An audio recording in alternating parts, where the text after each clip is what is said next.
Sunshine, जो लोग मेरे देवदत्त परिवार को मारने की हिम्मत करते हैं, रुद्र देवदत्त कार्रवाई करता है। आह! गांव क्यू की चीख अचानक सुनाई दी और आवाज बेहद तीखी थी।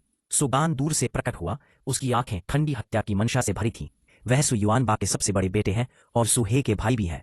सुकियान ने ठंडे स्वर में कहा, ठीक है, मैंने देखा है कि चांग्या संप्रदाय मेरे देवदत्त परिवार के सदस्यों को भी छूने की हिम्मत करता है। वह यहाँ सुली के साथ शराब पी रहा था, लेकिन उसे ऐसी किसी घटना की उम्मीद नहीं थी।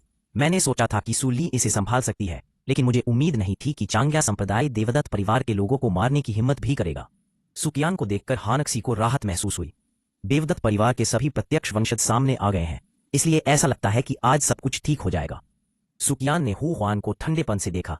गैंग लीडर हु, आपको मुझे स्पष्टीकरण देना चाहिए, अन्यथा आज का मामला, मुझे डर है कि यह ठीक नहीं होगा। पब फ्यूचर विज्ञापन। इससे पहले कि हु हुआन कुछ बोल पाता, गाओ क्यों गुस्से से दहाड़ा, लड़के तुम मौत की तलाश में हो। अपना एक हाथ कट जाने से वह बेहद क्रोधित हो गया था। मुख्य बात यह थी कि सुकियान अभी भी फाउंडेशन स्थापना के चरम पर था। आपको पता ही होगा कि वह कोर फॉर्मेशन के शुरुआती चरण में था। यह सचमुच शर्म की बात थी कि एक फाउंडेशन स्थापना मंच द्वारा उसका हाथ काट दिया गया। हु हुआन ने जल्दी से गाओ क्यू को खींच लिया और उसकी आंखें धीरे धीरे गंभीर हो गईं। सुकियान का स्वभाव अच्छा है और उसकी साधना का स्तर नींव बनाने जैसा है। अगर ली किंग के पीछे वाकई कोई नींव बनाने वाला स्तर का साधु है, तो उन्हें गाओ क्यू से पैसे उधार लेने की कोई जरूरत नहीं है। क्या वे सचमुच देवदत्त परिवार से हैं? इस समय हु हुआन अचानक घबरा गया। हु हुआन ने अपने हाथ जोड़े और कहा, क्या तुम युवा स्वामी का नाम पूछने की हिम्मत करोगे? सुकियान ने शांति से कहा, देवदत्त परिवार, सुकियान, सुगान। हु हुआन ने भौहें चढ़ाईं। उसने यह नाम कभी नहीं सुना था। देवदत्त परिवार को मिंग्यू शहर में आए हुए 20 साल से भी कम समय हुआ था और युवा पीढ़ी, चाहे प्रत्यक्ष हो या अप्रत्यक्ष, ज्यादा दिखाई नहीं दी थी। इसलिए हु हुआन सुकियान नाम से थोड़ा अपरिचित था। हालांकि सुगान के आत्मविश्वास और शांत रूप को देखने के बाद वह अभी भी थोड़ा चिंतित था। ध्यान से सोचने के बाद हु हुआन ने फिर कहा, मास्टर सुकियान, अगर आप साबित कर सकें कि आप देवदत्त परिवार से हैं, तो मैं ली यिंग और ली शियू को तुरंत जाने दूंगा। यह सुनकर सुगान गुस्से से हंस पड़ा। हा हा हा हा। सुकियान को बेपरवाही से हंसते हुए देखकर हु हुआन की अभिव्यक्ति अचानक उदास हो गई। गाओ क्यू ने बगल से ठंडे स्वर में कहा, डिप्टी गैंग लीडर, वे निश्चित रूप से नाटक कर रहे हैं। मैंने ली क्विंग की जांच की है और उसका देवदत्त परिवार के किसी भी व्यक्ति से कोई लेना देना नहीं है। जब हु हुआन ने ये शब्द सुने तो उसके दिल की सतर्कता कमजोर होती गई। सुगान कुछ देर तक हंसा, फिर हंसते हंसते थक गया। उसने हु हुआन की ओर व्यंग्य से देखा, मास्टर हु, क्या तुम सब चांग्या गैंग के बेवकूफ हो? सूली खुद को रोक नहीं सकी और बोली, बुरा नहीं है, यह पहली बार है जब मैंने मिंग्यू शहर में इतना मूर्ख व्यक्ति देखा है। अभिमानी। हु हुआन अभी इसे सहन नहीं कर सका और गुस्से में उसका दिमाग खराब हो गया। इसके अलावा गाओ क्यू ने कहा कि ये लोग देवदत्त परिवार से नहीं हो सकते, इसलिए उन्होंने सीधे शुरुआत की और वज्र के बल से सुगन को मार डाला। भारी शक्ति फैल गई और हु हुआन के आक्रमण में 2 शक्तिशाली रेखाएं शामिल थीं, जिनमें गरज और बिजली जैसी शक्ति थी। इससे सुगान के हाव भाव तुरंत बदल गए। आखिरकार क्षेत्र में अंतर वाकई बहुत बड़ा था। नवजात आत्मा चरण के सामने सुगान नींव निर्माण के अंतिम चरण में चिंपी से अलग नहीं थी। मुख्य बात यह थी कि सुकियान बहुत उलझन में था। हु हुआन ने वास्तव में मिंग्यू शहर में देवदत्त परिवार के प्रत्यक्ष वंशजों को मारने का साहस किया था। क्या उसे मौत का डर नहीं था? क्या यह हो सकता है कि वह पागल हो? हु हुआन, तुम मौत की तलाश में हो। सुगान गुस्से से दहाड़ा। देवदत्त परिवार का प्रत्यक्ष वंशज होने के नाते उसके पास स्वाभाविक रूप से अपनी जान बचाने के लिए एक तुरुप का पत्ता था, लेकिन जैसे ही वह उसका इस्तेमाल करने वाला था, एक आकृति अचानक उसके सामने आ खड़ी हुई। बूम! एक बहुत बड़ी आवाज हुई और हु हुआन ने एक तीर की तरह पीछे की ओर वार किया, जिससे चांग होंग प्रांगण के सामने कई मीटर गहरा गड्ढा बन गया और उसके शरीर से खून बहता रहा। मैंने सुकियान के सामने एक व्यक्ति को खड़ा देखा। उसका चेहरा साफ और सुंदर था, उसका शरीर पतला था और वह बेहद खूबसूरत था। युवा मास्टर, विस्मयादिबोधक ध्वनि गूंज उठी और रोक्सी का चेहरा खुशी से भर गया। सुकियान ने भी प्रसन्न चेहरे के साथ प्रतिक्रिया व्यक्त की। 5वां भाई, वह रुद्र देवदत्त से कुछ महीने छोटा है, इसलिए उसे 5वां भाई कहने में कोई बुराई नहीं है। रुद्र देवदत्त ने उसकी ओर सिर हिलाया, फिर हु हुआन की ओर देखा और उदासीन स्वर में कहा, एकमात्र नवजात आत्मा प्रारंभिक अवस्था में देवदत्त परिवार के प्रत्यक्ष वंशजों पर हमला करने का साहस करती है। वाह! वास्तव में नहीं जानती कि कैसे जीना है और कैसे मरना है। जैसे ही उन्होंने रुद्र देवदत्त को देखा, उसके आसपास के कई लोग चौंक गए। यह आदमी परिचित लग रहा है, पहचान वाले मत लगो, वह रुद्र देवदत्त है, देवदत्त परिवार का युवा मुखिया। हे भगवान, क्या ये लोग सचमुच देवदत्त परिवार से हैं? लगता है लॉन्ग टूथ गैंग खत्म होने वाला है। अगर सुकियान वाकई उनकी सीधी वंशज है, तो वे निश्चित रूप से मर चुके होंगे। अगर हु हुआन ने देवदत्त परिवार के किसी सदस्य पर हमला करने की हिम्मत की, तो वह सचमुच मर चुका है। नहीं, यह कहा जाना चाहिए कि लॉन्ग या गैंग मर चुका है। सुकियान बहुत से लोगों को नहीं जानता था, लेकिन फिर भी वह रुद्र देवदत्त को कुछ लोगों को जानता था। जब उन्होंने हु हुआन की दुर्दशा देखी, तो समूह में सभी ने प्रसन्नता व्यक्त की। हु हुआन की छाती धड़क उठी। अगर वह कोई साधारण इंसान होता, तो कब का मर गया होता। लेकिन नवजात आत्माचरण की जीवन शक्ति अद्भुत थी, इसलिए वह बच गया, लेकिन वह अभी भी गंभीर रूप से घायल था। हु हुआन ने अपने पूरे शरीर में तेज दर्द सहा। वह जल्दी से उठा और जमीन पर घुटनों के बल बैठ गया और चेहरे पर डर के भाव लिए बोला, युवा मास्टर सु, कृपया अपनी जान बख्श दें। मैंने कुछ देर तक बदनामी सुनी और लगभग अनजाने में देवदत्त परिवार को चोट पहुंचा दी। उसने कभी नहीं सोचा था कि उसके सामने खड़े ये लोग वास्तव में देवदत्त परिवार से हैं। मुख्य बात यह है कि ली क्विंग आप देवदत्त परिवार में इतने सारे लोगों को प्रभावित कर सकते हैं। परिवार में जीवन इतना दुखी क्यों है? अब भले ही उसे रुद्र देवदत्त की पहचान पर संदेह था, यह बेकार था, क्योंकि उसे यकीन था कि अभी की लड़ाई के बाद वह रुद्र देवदत्त का मुकाबला नहीं कर सकता था। ठीक है, रुद्र देवदत्त ने हल्के से कहा, मुझे ऐसी बकवास सुनना पसंद नहीं है। आवाज गिरने के बाद उसकी आकृति हु वान के बगल में एक भूत की तरह प्रकट हुई और फिर उसने अपना पैर उठाया और नीचे उतर गया। यह एक साधारण केक की तरह लग रहा था, लेकिन इसने सीधे हु वान की डेनपियन युआन यिंग को कुचल दिया। दानतयान युआन यिंग के टूटने के कारण हु वान की साधना भी नीचे गिर गई और वह नश्वर बन गया। आसपास के लोगों ने जब यह दृश्य देखा तो वे आहें भरने से खुद को नहीं रोक सके। एक युआन यिंग किसान को सुअर और कुत्ते की तरह समाप्त कर दिया गया। रुद्र देवदत्त ने तीखे स्वर में कहा, अगर कोई मेरे देवदत्त परिवार पर हमला करने की हिम्मत करता है तो भविष्य में मेरे देवदत्त परिवार के पास मिंग्यू शहर में कोई शक्ति कैसे हो सकती है? सोगान, इस आदमी को वापस देवदत्त परिवार के पास ले जाओ और 3 दिन बाद मार्शल आर्ट के मैदान में इसका सिर काट दो। उसने हु वान को तुरंत नहीं मारा, इसलिए नहीं कि वह नरम दिल था, बल्कि इसलिए कि वह अपना अधिकार स्थापित करना चाहता था और देवदत्त परिवार के बारे में सुनकर सभी को डराना चाहता था, अन्यथा इस तरह की बात फिर से होगी। आज हुआ वो वाकई हास्यास्पद था। देवदत्त परिवार के लोगों ने अपनी पहचान बताई, लेकिन किसी ने उन पर हमला करने की हिम्मत की। मुख्य बात यह है कि वे अभी भी मिंग्यू शहर में हैं। सुगान ने तुरंत सिर हिलाया और कहा, हाँ युवा कुलपति, यद्यपि वे सभी देवदत्त परिवार के प्रत्यक्ष वंशज हैं, फिर भी रुद्र देवदत्त का दर्जा उनसे ऊंचा है। वह आगे बढ़ा और तुरंत हु हुआन को पकड़ लिया और फिर उसे सीधे सु ली की ओर फेंक दिया। उसे वापस ले जाओ। इस समय हु हुआन की आंखें निराशा से भरी थीं। वह जानता था कि उसका अंत हो चुका है और वह वास्तव में देवदत्त परिवार की बंदूक से टकरा गया था। साथ ही वह गाओ क्यू से बेहद नफरत करता था। यदि उसने उसे गुमराह नहीं किया होता तो वह योजना बनाने से पहले दूसरे पक्ष की पहचान की सावधानीपूर्वक जांच कर लेता। लॉन्गफेंग गिरोह के उपनेता के रूप में वह एक मूर्ख व्यक्ति नहीं था जो नवजात आत्मा चरण तक बढ़ सकता था, लेकिन आज वह अपने ही लोगों के हाथों गिर गया। ली क्विंग तो बस एक साधारण इंसान थी। देवदत्त परिवार की पहचान छिपाने की हिम्मत उसमें कैसे हुई? बस इसी वजह से वह लापरवाह नहीं हो सकती थी। लेकिन ली क्विंग का दर्जा कम था और उसके लिए उसे सु परिवार जैसे दिग्गज के साथ जोड़ना मुश्किल था। गाओ क्यू की गुमराह करने वाली बातों के साथ उसने सीधे तौर पर सोचा कि उसके सामने वाले लोग सु परिवार से बिल्कुल नहीं थे। हु हुआन अचानक गाओ क्यू पर गरजा, गाओ क्यू तुम कमीने। उसके मुंह से अप्रिय शब्द निकलते रहे, लेकिन गाओ क्यू इस समय पहले से ही भयभीत था और पूरा व्यक्ति थोड़ा भ्रमित था। रुद्र देवदत्त ने हल्के से पकड़ लिया और भयानक शक्ति भाग गई और लॉन्गफेंग गिरोह के वे लोग सीधे मर गए, जिनमें गाओ क्यू भी शामिल था। लॉन्गफेंग गिरोह के विनाश ने वहां उपस्थित सभी लोगों को अत्यंत भयभीत कर दिया। क्या यह देवदत्त परिवार है? युआनेंग स्टेज बल उसके सामने बहुत कमजोर था। मुख्य बात है रुद्र देवदत्त, जो अफवाहों से कहीं अधिक मजबूत प्रतीत होती है। अध्याय 32। लॉन्गफेंग गैंग का नाश हो गया है, अब मैं अजय हूँ। क्या मुझे वैभव की खोज नहीं करनी चाहिए? उसी समय मिंग्यू शहर में 2 आभाएं फूट पड़ी जो दमन की घुटन भरी भावना लेकर आई थीं, जिनमें से एक स्पष्ट रूप से दूसरे की तुलना में अधिक मजबूत थी। आध्यात्मिकीकरण चरण और नवजात आत्मा चरण। बड़े सु किंग्युन, आपने मेरे चांग्या संप्रदाय पर हमला क्यों किया? मैंने कभी देवदत्त परिवार को नाराज नहीं किया। एक गर्जना के साथ एक क्षण के बाद नवजात आत्मा चरण की आभा पूरी तरह से बुझ गई।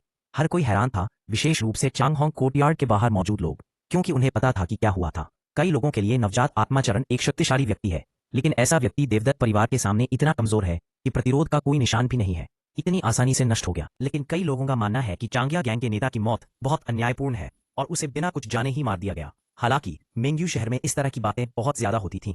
ऐसी दुनिया में जहां ताकतवर लोग कमजोरों पर हमला करते हैं, वहां इस तरह की बातें करने का कोई मतलब नहीं है।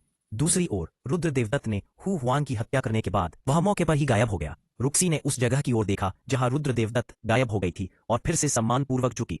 धन्यवाद युवा मास्टर। चांग्या गिरोह नष्ट हो गया और चांगहोंग प्रांगण की कुछ बहादुर लड़कियां तुरंत भागने लगी। एक व्यक्ति ने नेतृत्व संभाला और अंततः चांगहोंग प्रांगण की सभी लड़कियां भाग गईं। चांगहोंग प्रांगण से 2 आकृतियां भागती हुई बाहर आईं। उन्होंने थोड़े भड़कीले कपड़े पहने थे और उनके चेहरों पर घबराहट साफ झलक रही थी। ये 2 लोग ली यिंग और ली शियू थे। चांग्या संप्रदाय ने उनके माता पिता को धमकाकर उन्हें चांगहोंग प्रांगण में मेहमानों का स्वागत करने के लिए मजबूर किया। मूलतः दोनों हताश थे और अपने दयनीय भाग्य को स्वीकार करने को तैयार थे। आज उनका मेहमानों के स्वागत का भी पहला दिन था, लेकिन मेहमानों के स्वागत से पहले ही यह परिवर्तन हो गया। पहले तो दोनों थोड़ी डरी हुई थीं और भागने की हिम्मत नहीं कर रही थी, लेकिन जब उन्होंने देखा कि कई लड़कियां भाग गई हैं और किसी को परवाह नहीं है, तो उन्होंने उनका पीछा किया और एक साथ भाग गईं। बहन शियू, बहन यिंग, ली किंग ने जब उन दोनों को देखा तो जल्दी से चिल्लाई। ली यिंग और ली शियू चौंक गए और आवाज की दिशा में देखने लगे। उन्हें एक जानी पहचानी और एक अजीब सी आकृति दिखाई दी। हालांकि दोनों ने पहचान लिया कि यह व्यक्ति कौन था। कुछ साल पहले पूरा परिवार रुक्सी से मिलने सु परिवार के पास गया था। हालांकि वे सिर्फ एक बार मिले थे, फिर भी उन्हें रुक्सी बहुत अच्छी तरह याद थी। दोनों तुरंत दौड़े और उन्हें खींचकर भागने लगे। जल्दी करो, रुक्सी ने विरोध नहीं किया। काफी दूर तक दौड़ने के बाद वे सड़क किनारे रुक गए और हाफने लगे। ली यिंग और ली शियू रुक्सी को फिर से देखकर बहुत खुश हुए। जब उन्हें पता चला कि उनकी बहन ने ही उन्हें बचाया था, तो वे दोनों बहुत हैरान हुए। मूल रूप से उन्होंने सोचा कि रुआक्सी देवदत्त परिवार में सिर्फ एक नौकर थी, लेकिन अप्रत्याशित रूप से वह देवदत्त परिवार के युवा मालिक की नौकर थी। रुआक्सी को ऐसा अवसर मिला देखकर उनकी आंखें ईर्ष्या से भर गईं। अंत में तीनों बहनों ने रुआक्सी को अपने पास रखने की पूरी कोशिश की और चाहती थीं कि वह घर जाकर उनसे मिले, लेकिन रुआक्सी ने फिर भी मना कर दिया। अब उसे समझ नहीं आ रहा था कि वह अपने माता पिता का सामना कैसे करे। मैं तुम्हारे लिए एक अच्छा घर ढूंढ लूंगा, तुम जल्द से जल्द मिंग्यू शहर आ सकते हो, फिर तुम मुझे ढूंढने के लिए सीधे देवदत्त परिवार के पास जा सकते हो। यह कहने के बाद रुआक्सी मुड़ी और चली गई। ली क्विंकिंग कड़वी मुस्कान के अलावा कुछ नहीं कर सकी। ऐसा लगता है कि हमारी बहन में अभी भी नाराजगी है। ली यिंग और ली श्याओ आहें भरने से खुद को रोक नहीं पाए। उन्होंने जो किया वो वाकई गलत था। रुक्सी देवदत्त परिवार में अकेली थी, असहाय, अकेली, अपने परिवार की देखभाल से वंचित, और उसे हर तरह की शिकायतें झेलनी पड़ रही थी। उसका नाराज होना स्वाभाविक था, लेकिन उनके साथ भूख से मरने की तुलना में ये बेहतर था। उस समय यह एक प्राकृतिक आपदा थी और तापमान तेजी से गिर गया था। स्वाभाविक रूप से इसका साधकों पर कोई असर नहीं हुआ, लेकिन मनुष्यों के लिए यह बहुत कष्टदायक था। अगर वे रुक्सी को दूर नहीं भेजते तो वे भूख से मर जाते। उनकी 3 बहनें थोड़ी बड़ी थीं और काम कर सकती थीं, लेकिन रुक्सी बहुत छोटी थी, इसलिए उन्हें उसे देवदत्त परिवार के पास भेजने के लिए मजबूर होना पड़ा। दरअसल जब रुक्सी को देवदत्त परिवार के पास फेंका गया तो उसके माता पिता भी बहुत चिंतित थे। वे आधे दिन तक दूर खड़े रहे जब तक कि रुक्सी को देवदत्त परिवार के पास नहीं पहुंचा दिया गया, और फिर चले गए। लेकिन रुक्सी के वर्तमान रवैये को देखते हुए अभी भी एक बड़ा बदलाव है। देवदत्त परिवार। रुद्र देवदत्त चेहरे पर सहज भाव लिए कुर्सी पर लेटा रहा। घर में अब भी आराम था। आधे घंटे तक आंखें सिकोड़ने के बाद उसने धीरे से अपनी आंखें खोलीं। देवदत्त परिवार में अब नवजात आत्मा चरण में 3 लोग हैं, सु किंगटियन, सु युनटियान, सु किंगयुन, और शेष 3 बुजुर्ग नवजात आत्मा चरण के शिखर पर पहुंच गए हैं। उन्हें नवजात आत्मा के चरण तक पहुंचने में शायद ज्यादा समय नहीं लगेगा। हालांकि यह प्रगति बुरी नहीं है, फिर भी अभी काफी लंबा सफर तय करना है। एक शक्तिशाली बल न केवल साधना के बारे में है, बल्कि शक्तिशाली कौशल के बारे में भी है, और साइड दरवाजे और अपरंपरागत तरीके काफी मजबूत होने चाहिए, जैसे कि कीमिया और हथियार संरचनाओं की सहायक सड़कें। रुद्र देवदत्त ने एक संरचना बनाई जिसे आत्मा आह्वान संरचना कहा जाता है। यह एक मध्य स्तरीय स्वर्गीय रैंक है और आसपास की आध्यात्मिक शक्ति उत्पादन की गति को बढ़ा सकती है। देवदत्त परिवार को केंद्र में रखते हुए 500 मीटर के भीतर आध्यात्मिक शक्ति उत्पादन की गति 2 गुनी हो जाती है, और 3000 मीटर के भीतर आध्यात्मिक शक्ति उत्पादन की गति 2 गुनी हो जाती है, और 10,000 मीटर के भीतर आध्यात्मिक शक्ति उत्पादन की गति 50% बढ़ जाती है। मिंग्यू शहर का साधना वातावरण अंततः औसत ही माना जा सकता है। नवजात आत्मा अवस्था में साधक को जन्म देना अत्यंत कठिन है, और विलय अवस्था में साधक को जन्म देना तो और भी असंभव है। इस मामले में या तो पर्यावरण में सुधार किया जा सकता है, लेकिन इसके लिए कुछ प्रयास करने होंगे, या फिर देवदत्त परिवार को सीधे मिंग्यू शहर से दूर ले जाया जा सकता है। प्रवास। जाहिर है रुद्र देवदत्त को लगता है कि दूसरा विकल्प बेहतर है। मिंग्यू शहर में रहने की वास्तव में कोई जरूरत नहीं है। जुआनदियान क्षेत्र में कई गुफाएं और पवित्र स्थान हैं। क्या देवदत्त परिवार को ऐसी जगह बसने देना अच्छा नहीं होगा? यदि पर्यावरण में सुधार की आवश्यकता हो तो भी बेहतर स्थान का चयन किया जा सकता है। इसका मुख्य कारण यह है कि 5 महान शहर बहुत दूर हैं, जो देवदत्त परिवार के विकास के लिए अनुकूल नहीं है। लेकिन ये सब भविष्य की बातें हैं, इसलिए फिलहाल जल्दबाजी करने की कोई जरूरत नहीं है। रुद्र देवदत्त फिर से अपने मामलों के बारे में सोचने लगा। पिछली साधना के कारण उसका होंगमेंग अमर शरीर अब पूरी तरह से विकसित हो चुका था, और उसके शरीर में होंगमेंग बैंगनी क्यूई के भयानक मारक साधन मौजूद थे। हालांकि उन्हें अभी भी ऐसा लग रहा था कि कुछ कमी रह गई है। हमले के तरीके बहुत सरल थे और कोई अच्छा एहसास नहीं था। रुद्र देवदत्त ने अपने कौशल कॉलम को देखा, जिसमें पीले स्तर के कौशल से लेकर अमर स्तर के कौशल तक अनगिनत कौशल थे। फायरबॉल की कला एक उच्च स्तरीय जुआन स्तरीय कौशल है जो बहुत शक्ति के साथ गर्म तरंगों को बाहर निकाल सकता है। रुद्र देवदत्त ने बिना किसी हिचकिचाहट के इसका उपयोग करने का फैसला किया। अगले ही क्षण फायरबॉल की कला का संचालन मार्ग उसके दिमाग में गहराई से अंकित हो गया, मानो उसने स्वयं इसका अभ्यास किया हो। फिर रुद्र देवदत्त ने अन्य कौशल चुनना शुरू कर दिया। भ्रामक देव कला एक उच्च स्तरीय स्वर्ग स्तरीय तकनीक अभ्यास करें। विभाजनकारी स्वर्ग तलवार तकनीक एक मध्यवर्ती सम्राट स्तर की तकनीक अभ्यास करें। ईश्वर भक्षण के 9 वार एक तृतीय श्रेणी की अमर स्तर की तकनीक अभ्यास करें। रुद्र देवदत्त ने अभ्यास के लिए लगभग 100 तकनीकों का चयन किया, जिनमें से कुछ स्वर्ग स्तर से नीचे की थीं और अधिकांश संत स्तर और अमर स्तर की तकनीकें थीं। इसके बाद उन्होंने संतुष्टि के साथ सिस्टम स्पेस को बंद कर दिया। भविष्य में उसे लोगों को मारने के लिए अपने भौतिक शरीर का उपयोग करने की आवश्यकता नहीं होगी, बल्कि वह इन तकनीकों का भी उपयोग कर सकेगा। हालांकि प्रभाव वही थे। प्रतिष्ठा का स्तर अनगिनत स्तरों तक बढ़ गया था। होंगमेंग अमर शरीर अत्यंत शक्तिशाली था और एक यादृच्छिक पंच एक अमर स्तर की तकनीक के बराबर था, लेकिन यह बहुत सरल और सीधा था और साधन पर्याप्त भव्य नहीं थे। चूंकि वह अजय था, इसलिए उसे थोड़ी सी सुंदरता का पीछा नहीं करना चाहिए था। एक बात। तफ दवाना दाल दवाना। अध्याय 33। देवदत्त परिवार तेजी से विकसित होता है और 9 ड्रैगन जिंगहोंग में सिंहासन के लिए लड़ते हैं। कुछ समय बाद रुद्र देवदत्त कबीले में प्रत्यक्ष वंश की युवा पीढ़ी को अभ्यास करने का निर्देश दे रहा था। देवदत्त परिवार को भी धीरे धीरे रुद्र देवदत्त के आतंक और रहस्य का एहसास हुआ। 2 महीने पलक झपकते ही बीत गए। सु परिवार से अचानक 3 अत्यंत शक्तिशाली आभाएं फूट पड़ी, जो उत्पीड़न से भरी थीं। मिंग्यू शहर के कई लोगों ने अपने सिर ऊपर उठाए, उनकी आंखें भय से भरी थीं। यह देवदत्त परिवार की दिशा है। उन्होंने ईश्वर परिवर्तन चरण में 3 और शक्तिशाली लोगों को तोड़ दिया है। क्या इसका मतलब यह नहीं है कि देवदत्त परिवार के पास पहले से ही 5 ईश्वर परिवर्तन चरण है? नहीं, क्या आप रुद्र देवदत्त को भूल गए हैं? ऐसी अफवाह थी कि पहले उसके पास नवजात आत्मा चरण के शिखर की शक्ति थी, अब वह ईश्वर परिवर्तन चरण को कैसे पार कर गया? इस तरह देवदत्त परिवार के पास जहां देव परिवर्तन चरण और एक शून्य शोधन चरण है, देवदत्त परिवार का मुखिया देव परिवर्तन चरण के चरम पर प्रतीत होता है। यह अनुमान लगाया जाता है कि वह थोड़े समय में शून्य शोधन चरण को भी तोड़ देगा। शून्य शोधन चरण इतना कठिन है, इसे पार करना इतना आसान कैसे हो सकता है? शहर में चर्चा जारी रही और जब सभी लोग देवदत्त परिवार के बारे में बात करते तो उनके शब्द विस्मय से भरे होते थे। पब फ्यूचर विज्ञापन वर्तमान देवदत्त परिवार वास्तव में थोड़ा अधिक डरावना है। आध्यात्मिकीकरण चरण में 3 शक्तिशाली गुरुओं के शामिल होने से 5 प्रमुख शहरों में देवदत्त परिवार की स्थिति अटूट हो गई है। रुद्र देवदत्त ने देवदत्त परिवार को उनकी युद्ध प्रभावशीलता में सुधार करने के लिए कई शक्तिशाली साधना तकनीकें भी दी। कुछ साइड डोर साधना विधियां भी है, जैसे कीमिया और शोधन। मूल रूप से देवदत्त परिवार में केवल एक तृतीय श्रेणी का कीमियागर था, अब तीसरी श्रेणी के कीमियागरों की संख्या बढ़कर 7 हो गई है और एक चौथी श्रेणी का कीमियागर भी है। स्वर्गीय आध्यात्मिक मूल के आशीर्वाद से देवदत्त परिवार की युवा पीढ़ी भी बहुत तेजी से आगे बढ़ी है। उदाहरण के लिए सुयुजे अब दान निर्माण चरण के शिखर पर पहुंच गई है और नवजात आत्मा चरण से बस एक कदम दूर है। पलक झपकते ही एक और साल बीत गया। मिंग्यू शहर में सभी की आंखें डबडबा गईं और उन्हें लगा कि उनकी सांसें थोड़ी अनियमित हो गई हैं, मानो स्वर्ग और पृथ्वी के बीच की हवा चूस ली गई हो, और वे बेहद उदास और असहज थे। क्या चल रहा है? सभी लोग उस दिशा में देखने लगे जहां से सांस आ रही थी। उनकी आंखें घबराहट से भरी हुई थीं। अभी सु परिवार से एक प्रबल और अतुलनीय आभा फूट पड़ी। इस आभा में सभी चींटियों की तरह महसूस कर रहे थे और केवल जमीन पर रेंग रहे थे। शोधन शून्य चरण की आभा। मिंग्यू शहर में हर किसी की आंखें भय से भरी थी। इतने शक्तिशाली व्यक्ति का सामना करते हुए वे शक्तिहीनता से भरे हुए थे। जल्द ही यह आभा पूरी तरह से खिल गई और एक आकृति आकाश में उड़ गई और उसके चारों ओर का शून्य लहरें पैदा कर रहा था। हा हा हा, मैं सु किंगटियन अंततः शोधन शून्य चरण को तोड़ दिया। सु किंगटियन हंसा। इस समय वह एक मजबूत आदमी की तरह था जो उत्पीड़न से भरा हुआ था। यह सु किंगटियन है, देवदत्त परिवार का मुखिया। हे भगवान, देवदत्त परिवार में किसी ने फिर से शोधन शून्य चरण को तोड़ दिया है। क्या यह दमन इतना प्रबल है जो शोधन शून्य अवस्था द्वारा लाया गया है? अनगिनत लोग स्तब्ध और भयभीत थे। देवदत्त परिवार के पास अब रिफाइनिंग शून्य चरण में 2 मजबूत पुरुष हैं और उनकी ताकत और भी अधिक अस्थिर है। खासकर जब अन्य 4 शहरों को इसकी जानकारी हुई तो वे सभी उपहारों के साथ आभार व्यक्त करने और अपनी वफादारी का इजहार करने आए। सु किंगटियन ने भी अन्य 4 शहरों से सीधे देवदत्त परिवार के अधीन होने का अनुरोध किया। बेशक चारों शहरों की सभी सेनाएं इस बात पर सहमत थीं और हर साल देवदत्त परिवार को सक्रिय रूप से श्रद्धांजलि देने के लिए तैयार थीं। अब तक 5 प्रमुख शहर देवदत्त परिवार के प्रभाव क्षेत्र में है और इस वर्ष देवदत्त परिवार की प्रत्यक्ष वंशावली की युवा पीढ़ी में से 5 ने नवजात आत्मा चरण को पार कर लिया है और संपार्श्विक वंशावली में 2 उपयाजकों ने भी आध्यात्मिकीकरण चरण को पार कर लिया है।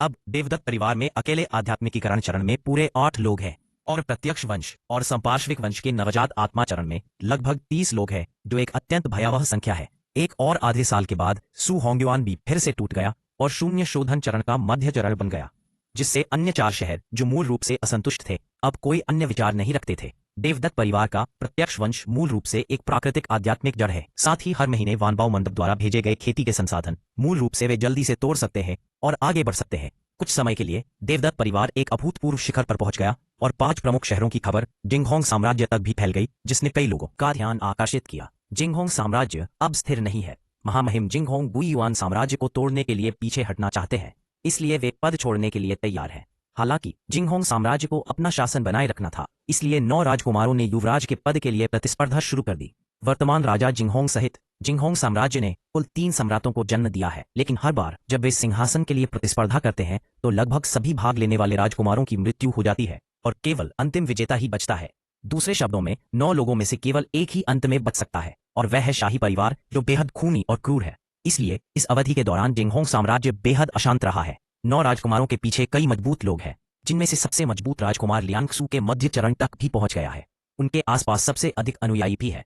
सभी राजकुमारों में से सिंहासन पर कब्जा करने की सबसे अधिक संभावना भी उसी की है। अब 9 ड्रैगन के सिंहासन के लिए लड़ाई एक सफेद गर्म चरण में पहुंच गई है और जिंगहोंग साम्राज्य की लगभग सभी ताकतें जो लियांगसू चरण में पहुंच गई हैं, पहले ही पक्ष ले चुकी है। लेकिन इस समय 5 प्रमुख शहरों में अचानक 2 लियांगसू चरण दिखाई दिए और उनमें से एक लियांगसू के मध्य चरण में था, जिससे तुरंत 9 राजकुमारों के मन में एक ही विचार आया, हमें देवदत्त परिवार को जीतना होगा। यद्यपि जिंगहोंग साम्राज्य बहुत शक्तिशाली है, लेकिन नवजात आत्मा चरण में केवल कुछ ही लोग हैं जो एक उच्च अंत लड़ाकू बल भी है और 2 नवजात आत्मा चरण कई मामलों में बहुत महत्वपूर्ण भूमिका निभा सकते हैं। देवदत्त परिवार के कार्यों के फैलने के कुछ ही दिनों बाद जिंगहोंग साम्राज्य के राजकुमारों ने लोगों को जीतने के इरादे को व्यक्त करने के लिए भेजा, लेकिन देवदत्त परिवार अभी स्थिर हुआ था, इसलिए सु किंगटियन ने लगभग सभी को मना कर दिया। देवदत्त परिवार को लिविंग रूम मिला। शानदार कपड़ों में एक आदमी वहां बैठा था, थोड़ा दुखी दिख रहा था क्योंकि सू किंगटियन ने सबसे बड़े राजकुमार से मिलने के सुझाव को अस्वीकार कर दिया था। हुआंग क्यू ने अप्रसन्न भाव से कहा, मास्टर सू, सबसे बड़े राजकुमार पहले से ही ईमानदारी से भरे हुए हैं और मना करने से आपको कोई फायदा नहीं होगा। इसके अलावा सबसे बड़े राजकुमार के पास सबसे शक्तिशाली शक्ति है। यदि शून्य शोधन चरण में देवदत्त परिवार के 2 सदस्य हैं तो जीतने की संभावना फिर से बढ़ जाएगी। जब सबसे बड़ा राजकुमार सिंहासन ग्रहण करेगा तो वह जिंगहोंग साम्राज्य का राजा होगा। क्या अब तक आपके देवदत्त परिवार को 5 महान शहरों जैसे दूरस्थ स्थान पर रहना होगा? सबसे बड़ा राजकुमार जिंगहोंग साम्राज्य में आपके लिए प्रचुर आध्यात्मिक ऊर्जा वाला स्थान चुन सकता है। सू किंगटियन मुस्कुराई और बोली, सर हुआंग, मेरे देवदत्त परिवार में कोई लड़ाई की भावना नहीं है। हम सिर्फ अपनी रक्षा करना चाहते हैं। नौ ड्रैगन की लड़ाई बहुत भयानक है। अगर आप सावधान नहीं रहे तो यह देवदत्त परिवार के विनाश का कारण बन सकती है। उसे इसमें भाग लेने की कोई जरूरत नहीं है। यह सुनकर हुआंग क्यू का चेहरा और भी खराब हो गया। इस बिंदु तक बात करने के बाद भी आप मना करना चाहते हैं। हुआंग क्यू खड़ा हुआ, धीरे धीरे शून्य शोधन क्षेत्र के मध्य चरण की आभा को मुक्त करते हुए।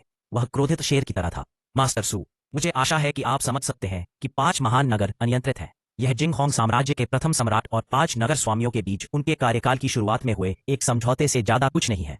लेकिन अब 5 शहरों के नगर स्वामियों के भवन गायब हो गए हैं और आपने सभी राजकुमारों को अस्वीकार कर दिया है। चाहे कोई भी सिंहासन ले, आपके देवदत्त परिवार के लिए कोई जगह नहीं होगी। क्या आप अपनी सुरक्षा करना चाहते हैं मास्टर सू? क्या आपको लगता है कि यह संभव है? सू किंगटियन का चेहरा अचानक बदल गया।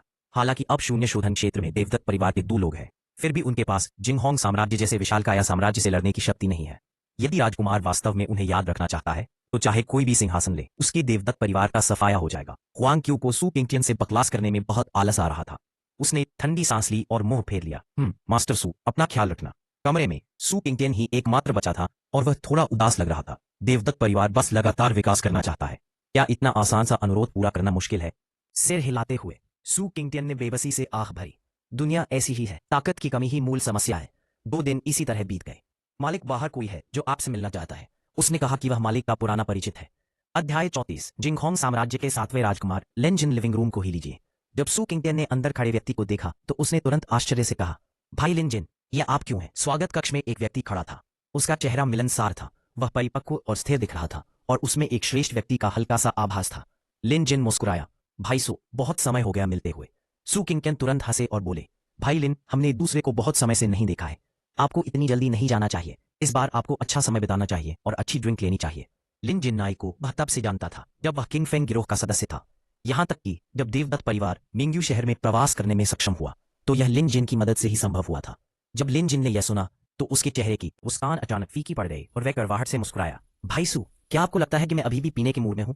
सू किंगटियन अचानक स्तब्ध रह गया। वह अचानक लिन जिन की पहचान भूल गया। जिंगहोंग साम्राज्य, 7वें राजकुमार। सू किंगटियन को भी लिन जिन की यात्रा का इरादा पता था और उसका चेहरा थोड़ा भारी था। क्या हम राजकुमार के लिए लड़ाई से पीछे नहीं हट सकते? लिन जिन ने शांत स्वर में कहा। पीछे हटना? कैसे पीछे हटना? कोई फर्क नहीं पड़ता कि कौन जीतता है, अंत में सभी का सफाया हो जाएगा। अगर मैं युवराज बन गया तो मैं अन्य राजकुमारों को जाने नहीं दूंगा। जिंगहोंग साम्राज्य पर सलयन काल के पूर्वजों का कब्जा है। इससे कोई फर्क नहीं पड़ता कि गद्दी किसके पास है, जब तक आप शाही परिवार के सदस्य हैं। भले ही आप राजा जिंगहोंग बन जाएं, फिर भी दूसरे लोग आपको नीचे खींच सकते हैं। इस दुनिया में ताकत ही राजा है और जनसमर्थन जैसी कोई चीज नहीं है। जब तक आप राजा जिंगहोंग को मारने की क्षमता रखते हैं तब तक आप इस साम्राज्य के राजा हैं। इसलिए सिंहासन पर बैठने वाले किसी भी व्यक्ति को सबसे पहले भविष्य में आने वाली परेशानियों को खत्म करना चाहिए और अन्य सभी शाही भाइयों को मार डालना चाहिए। सू किंगटियन अचानक अवाक रह गया। उसने भी युवराज के लिए इस तरह की लड़ाई के बारे में सुना था जो बेहद खूनी और क्रूर थी। इसका एक फायदा यह होगा कि सम्राट बनने में पानी नहीं लगता। चाहे प्रतिभा हो या साधन, वे लगभग हमेशा अव्वल दर्जे के होते हैं। ऐसे लोग साम्राज्य को नियंत्रित कर सकते हैं और साम्राज्य को बेहतर ढंग से जीवित रहने में मदद कर सकते हैं। लेकिन नुकसान यह है कि पारिवारिक संबंधों के बिना अच्छे भाई आपको नुकसान पहुंचाएंगे। हॉल का माहौल थोड़ा निराशाजनक होने लगा और वे दोनों चुप हो गए। अंततः लिन जिन ने असहाय होकर आह भरी, 9 राजकुमारों में मैं सबसे कमजोर हूं। अन्य राजकुमारों के पास शून्य शोधन चरण में मेरी सहायता के लिए कम से कम 3 विशेषज्ञ हैं, लेकिन मेरे पास केवल 2 हैं। अन्य राजकुमारों की गतिविधियों को देखते हुए ऐसा लगता है कि उन सभी की योजना सबसे पहले मुझसे, जो सबसे कमजोर है, निपटने की है। यह सुनकर सू किंगटियन की आंखें चौंधिया गईं। लिन जिन उसका बहुत अच्छा दोस्त था और उसने देवदत्त परिवार को वहां से निकालने में मदद के लिए उस पर बहुत सारे संसाधन और संपर्क खर्च किए थे। लिन जिन के बिना अन्न के लिए मिंग्यू शहर आना निश्चित रूप से इतना आसान नहीं होता, इसलिए देवदत्त परिवार पर लिन जिन का बड़ा एहसान था। लेकिन यह देवदत्त परिवार के जीवन और मृत्यु का प्रश्न था और वह कुछ चिंतित हुए बिना नहीं रह सका। लिन जिन की ताकत कई राजकुमारों के बीच बंट गई, जिसका मतलब था कि उसकी हार की संभावना बहुत ज्यादा थी। अगर देवदत्त परिवार ने उसका साथ दिया तो स्वाभाविक रूप से वे दुर्भाग्य से बच नहीं पाएंगे। यद्यपि वह देवदत्त परिवार का मुखिया है, लेकिन देवदत्त परिवार सबका देवदत्त परिवार है, केवल उसका नहीं। जब लिन जिन ने यह कहा तो उसका मतलब बहुत स्पष्ट था कि वह उसके पक्ष में खड़ा होना चाहता था।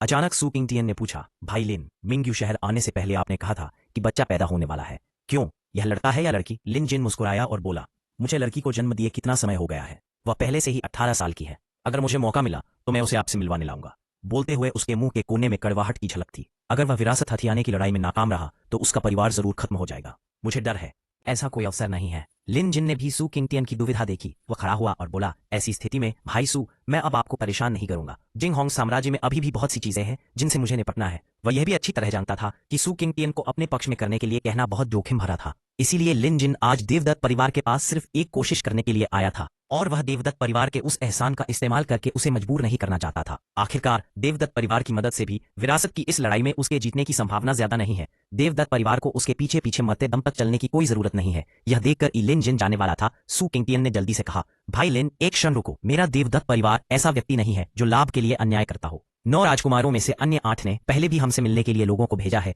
मुझे डर है कि मेरे देवदत्त परिवार के लिए छिपना इतना आसान नहीं होगा, लेकिन यह एक बहुत ही महत्वपूर्ण मामला है, इसीलिए मुझे अभी ही निर्णय लेने से पहले अपने कबीले के सदस्यों के साथ इस पर चर्चा करनी होगी। लिन जिन तुरंत बहुत खुश हो गए। बहुत बहुत धन्यवाद भाई सू। सू किंगटिन ने सिर हिलाया और फिर देवदत्त परिवार के सभी वरिष्ठ अधिकारियों, प्रत्यक्ष रेखा के 5 बुजुर्गों और साइड लाइन के 13 प्रमुख उपयाजकों को बुलाना शुरू कर दिया। बेशक रुद्र देवदत्त भी सूची में है। बैठक हॉल में सू किंगटिन ने पूरी प्रक्रिया का विवरण दिया। सू किंगटिन ने यह सुनकर बिना किसी हिचकिचाहट के कहा, 7वें राजकुमार ने शुरुआत में हमारी मदद की थी और अब वह अन्य राजकुमारों की मदद करता है। क्या यह 7वें राजकुमार का विरोधी बनने के बराबर नहीं है? जैसे ही यह शब्द निकले, हॉल में सन्नाटा छा गया। अनेक राजकुमारों के बीच पक्ष चुनना एक बहुविकल्पीय प्रश्न प्रतीत होता है, लेकिन वास्तव में एकमात्र विकल्प 7वां राजकुमार ही है। या तो 7वें राजकुमार को चुने या नहीं। देवदत्त परिवार ने हमेशा प्रेम और धार्मिकता को महत्व दिया है। अगर वे किसी और राजकुमार को चुनते हैं तो यह 7वें राजकुमार को मौत के घाट उतारने के बराबर होगा। इस तरह की बात देवदत्त परिवार के दर्शन के विरुद्ध है। सू ही ने भौहें चढ़ाई। मैंने जिंग होंग साम्राज्य की स्थिति की भी जांच की है। 7वां राजकुमार कमजोर है और उसकी मदद के लिए केवल 2 शून्य शोधन साधक हैं, जबकि प्रथम राजकुमार के पास 9 शून्य शोधन साधक हैं, जिनमें से 3 पूर्ण शून्य शोधन स्थिति में हैं। ताकत में अंतर थोड़ा बहुत बड़ा है। जब ये शब्द निकले तो 7वें राजकुमार की मदद करने वाले कुछ लोग अचानक चुप हो गए। ताकत में इतने बड़े अंतर के साथ वे लड़ने के लिए क्या उपयोग कर सकते हैं? हॉल में खूब चर्चा हुई, लेकिन किसी ने भी स्पष्ट रूप से यह नहीं कहा कि 7वें राजकुमार के पक्ष में खड़ा होना है या नहीं। कुछ लोग सोचते हैं कि सीधे भाग जाना ही सबसे अच्छा है और कोई भी किनारे पर खड़ा नहीं होगा। यदि वे अब भाग जाते हैं तो उन्हें ढूंढना आसान नहीं होगा, भले ही वे सिंहासन की लड़ाई खत्म होने के बाद सू परिवार से बदला लेना चाहे। 1 घंटे तक बहस के बाद भी अंत में कोई अच्छा परिणाम नहीं निकला। अंततः सू किंगटियन ने रुद्र देवदत्त की ओर देखा। चेनर, क्या तुम्हारे पास कोई विचार है? कबीले के सभी लोग तुरंत रुद्र देवदत्त की ओर देखने लगे। उनकी आंखें उम्मीदों से भरी थी। अतीत में जब भी परिवार में कोई समस्या आई, रुद्र देवदत्त ने उन्हें सुलझाने में मदद की। क्या इस बार भी ऐसा ही है? रुद्र देवदत्त ने शांति से कहा, चिंता की कोई बात नहीं है, क्योंकि हमारा देवदत्त परिवार लिन जिन का बहुत बड़ा एहसानमंद है, इसलिए हम मदद करने का विकल्प चुन सकते हैं। यदि मेरे पिता किसी की मदद नहीं करेंगे तो बाद में कोई भी उनसे हिसाब किताब बराबर करने की हिम्मत नहीं करेगा। उन्होंने पूरे आत्मविश्वास के साथ यह बात कही। यह सुनकर हॉल में मौजूद लोगों की भावनाएं थोड़ी शांत हुई। रुद्र देवदत्त के विचार में यदि जिंग होंग साम्राज्य वास्तव में हिसाब किताब निपटाने की हिम्मत करता है तो वह उस साम्राज्य के राजा को बदलने या जिंग होंग साम्राज्य को सीधे नष्ट करने की सिफारिश नहीं करता है। राजा स्तर की एक शक्ति जो अभी संलयन अवस्था में है, उसकी नजर में वह चींटी से भिन्न नहीं है। रुद्र देवदत्त की बातें सुनकर सू किंगटियन ने भी अपना मन बना लिया। लिन जिन की मदद करो, उस पर जो एहसान किया गया है उसका बदला चुकाना होगा। इसके अलावा सू किंगटियन लिन जिन को मरते हुए नहीं देख सका। देवदत्त परिवार के प्रारंभिक प्रत्यक्ष वंश के बुजुर्गों को छोड़कर संपार्श्विक वंश के उपयाजक रुद्र देवदत्त को बहुत अच्छी तरह से नहीं जानते थे, लेकिन वे सभी जानते थे कि रुद्र देवदत्त में वर्तमान परिवर्तन हो सकते हैं, और यह सब रुद्र देवदत्त की वजह से ही संभव हुआ। इसलिए वे सभी रुद्र देवदत्त पर बहुत भरोसा करते थे। रुद्र देवदत्त ने फिर कहा, ऐसी स्थिति में मैं अकेले ही जिंग होंग साम्राज्य जाऊंगा। मैं बस वहां कुछ मौज मस्ती करने की योजना बना रहा हूं। अध्याय 35। जिंग होंग साम्राज्य में जाओ और घात लगाओ। तुम अकेले जा रहे हो? सू किंगटियन थोड़ा गंभीर दिख रही थी और हॉल में सभी लोग एक दूसरे को संदेह के साथ देख रहे थे। रुद्र देवदत्त की ताकत केवल आध्यात्मिकीकरण का प्रारंभिक चरण है, कम से कम उन्होंने यही कहा। हालांकि किसी ने इस पर विश्वास नहीं किया, लेकिन भले ही उसकी युद्ध शक्ति आध्यात्मिकता के शिखर के बराबर हो, भले ही वह शून्य शोधन चरण में हो, यह अर्थहीन लगता है। 7वें राजकुमार के पास शून्य शोधन चरण की लड़ाकू शक्ति की कमी नहीं है। रुद्र देवदत्त ने शांति से कहा, चिंता मत करो, मेरे यहाँ होने से 7वें राजकुमार निश्चित रूप से सिंहासन जीतेंगे और कोई भी इसे छीन नहीं सकता। यह सुनकर सभी लोग पुनः चौंक गए। वह युद्ध क्षेत्र जहां 9 ड्रैगन सिंहासन के लिए लड़े थे, शून्य शोधन चरण था। क्या रुद्र देवदत्त नायकों को हरा पाएगा? सू किंगटियन ने एक पल सोचा और अंततः उसने सिर हिलाकर कहा, ठीक है, अब उसे अपने बेटे पर बहुत भरोसा है। रुद्र देवदत्त बहुत रहस्यमय और शक्तिशाली है और यह सिर्फ आध्यात्मिकता के चरण से कहीं बढ़कर होना चाहिए, लेकिन उसने ऐसा कभी नहीं कहा, इसलिए सू किंगटियन ने इस ओर ध्यान नहीं दिलाया। इसके अलावा उसके पास एक रहस्यमय और शक्तिशाली गुरु भी है। सातवें राजकुमार को अंततः सिंहासन जीतने में सफलता मिलेगी या नहीं, यह तो छोड़ ही दीजिए, कम से कम उसे खुद तो परेशानी नहीं होगी। देवदत्त परिवार ने जल्दी से इस पर चर्चा की और अंत में केवल रुद्र देवदत्त और लिनजिन ही बचे और देवदत्त परिवार में सब कुछ वैसा ही रहा। मिंग्यू शहर के बाहर वहां 3 ड्रैगन गाड़ियां खड़ी थीं और राहगीरों की आंखें भय से भरी थीं। गाड़ी पर लगे अनोखे लोगों ने उन्हें पहचान लिया कि यह जिंगहोंग साम्राज्य के शाही परिवार की गाड़ी थी। रुद्र देवदत्त और लिनजिन शहर से बाहर चले गए। अपने बगल में उदासीन युवक को देखकर लिनजिन की आंखें भ्रम से भरी थीं। क्या वह सचमुच उसे सिंहासन जीतने में मदद कर सकता है? जाते समय सुकिंगटियन के सख्त लहजे को याद करके लिनजिन थोड़ा उलझन में पड़ गया। कहीं ऐसा तो नहीं कि सुकिंगटियन उसे चिढ़ा रही हो? रुद्र देवदत्त का आभामंडल अभी आध्यात्मिकता के स्तर पर ही था। ऐसे व्यक्ति का सिंहासन की लड़ाई पर क्या प्रभाव पड़ सकता था? युवराज पद के लिए लड़ाई राजकुमारों के बीच कोई साधारण लड़ाई नहीं है। यह 2 चरणों में विभाजित है। पहला चरण सिंहासन के लिए लड़ाई से पहले का है। राजकुमार अपने प्रतिस्पर्धियों की संख्या कम करने की पूरी कोशिश करेंगे। जब उत्तराधिकार की लड़ाई सचमुच शुरू होगी तभी युद्ध सचमुच शुरू होगा। उस समय महामहिम जिंगहोंग स्वयं इसकी अध्यक्षता करेंगे और राजकुमारों के अधीन शक्तिशाली पुरुषों को लड़ने देंगे। अंत में जो भी जीतेगा वह युवराज होगा। यह न केवल अपनी ताकत का परीक्षण है बल्कि राजनीतिक रणनीति और बुद्धिमत्ता पर भी निर्भर करता है। 9 राजकुमारों में यद्यपि सबसे बड़ा राजकुमार सबसे शक्तिशाली है, दूसरे और तीसरे राजकुमार केवल 2 लोग हैं जो शुद्धि शून्य अवस्था में हैं। यदि वे अल्पकालिक गठबंधन बनाते हैं तो सबसे बड़े राजकुमार के लिए खतरा बहुत बड़ा होगा। अब उत्तराधिकार की लड़ाई में केवल 7 दिन शेष है, लेकिन उनके पास केवल 2 ही लोग उपलब्ध हैं। इस लड़ाई में जीतने की संभावना कम है। लिनजिन ने रुद्र देवदत्त को बिल्कुल भी नहीं गिना। उनके अनुसार देवदत्त परिवार ने रुद्र देवदत्त को उन्हें सिर्फ इसलिए दिया क्योंकि वे नहीं चाहते थे कि यह रिश्ता बहुत शर्मनाक हो।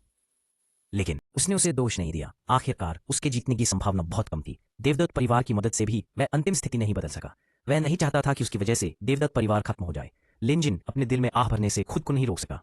सिर्फ 10 सालों में सुकिंगटियन कितनी अजीब और दुनियादारी वाली हो गई है। अगर वह मेरी मदद नहीं करना चाहता तो सीधे मना कर दे। मैं रुद्र देवदत्त को अपने पीछे मरने क्यों दूं? 7वें राजकुमार से मिले। ड्रैगन गाड़ी के पास एक अधेड़ उम्र का आदमी तुरंत सलामी देने के लिए आगे बढ़ा। उसकी नजरें रुद्र देवदत्त पर टिकी थीं और उसकी भौहें थोड़ी ऊपर उठी हुई थीं। आध्यात्मिकता का काल। लिनजिन ने हल्के से कहा, यह रुद्र देवदत्त है, देवदत्त परिवार का युवा स्वामी। वह हमारे साथ जिंगहोंग साम्राज्य जाएगा। उन्होंने ज्यादा कुछ नहीं बताया। जाहिर है कि वे रुद्र देवदत्त को ज्यादा गंभीरता से नहीं ले रहे थे। जांग आन की भौहें अचानक उठ गईं और वह आह भरने से खुद को रोक नहीं पाया। लगता है महामहिम ने देवदत्त परिवार से किसी को आमंत्रित नहीं किया।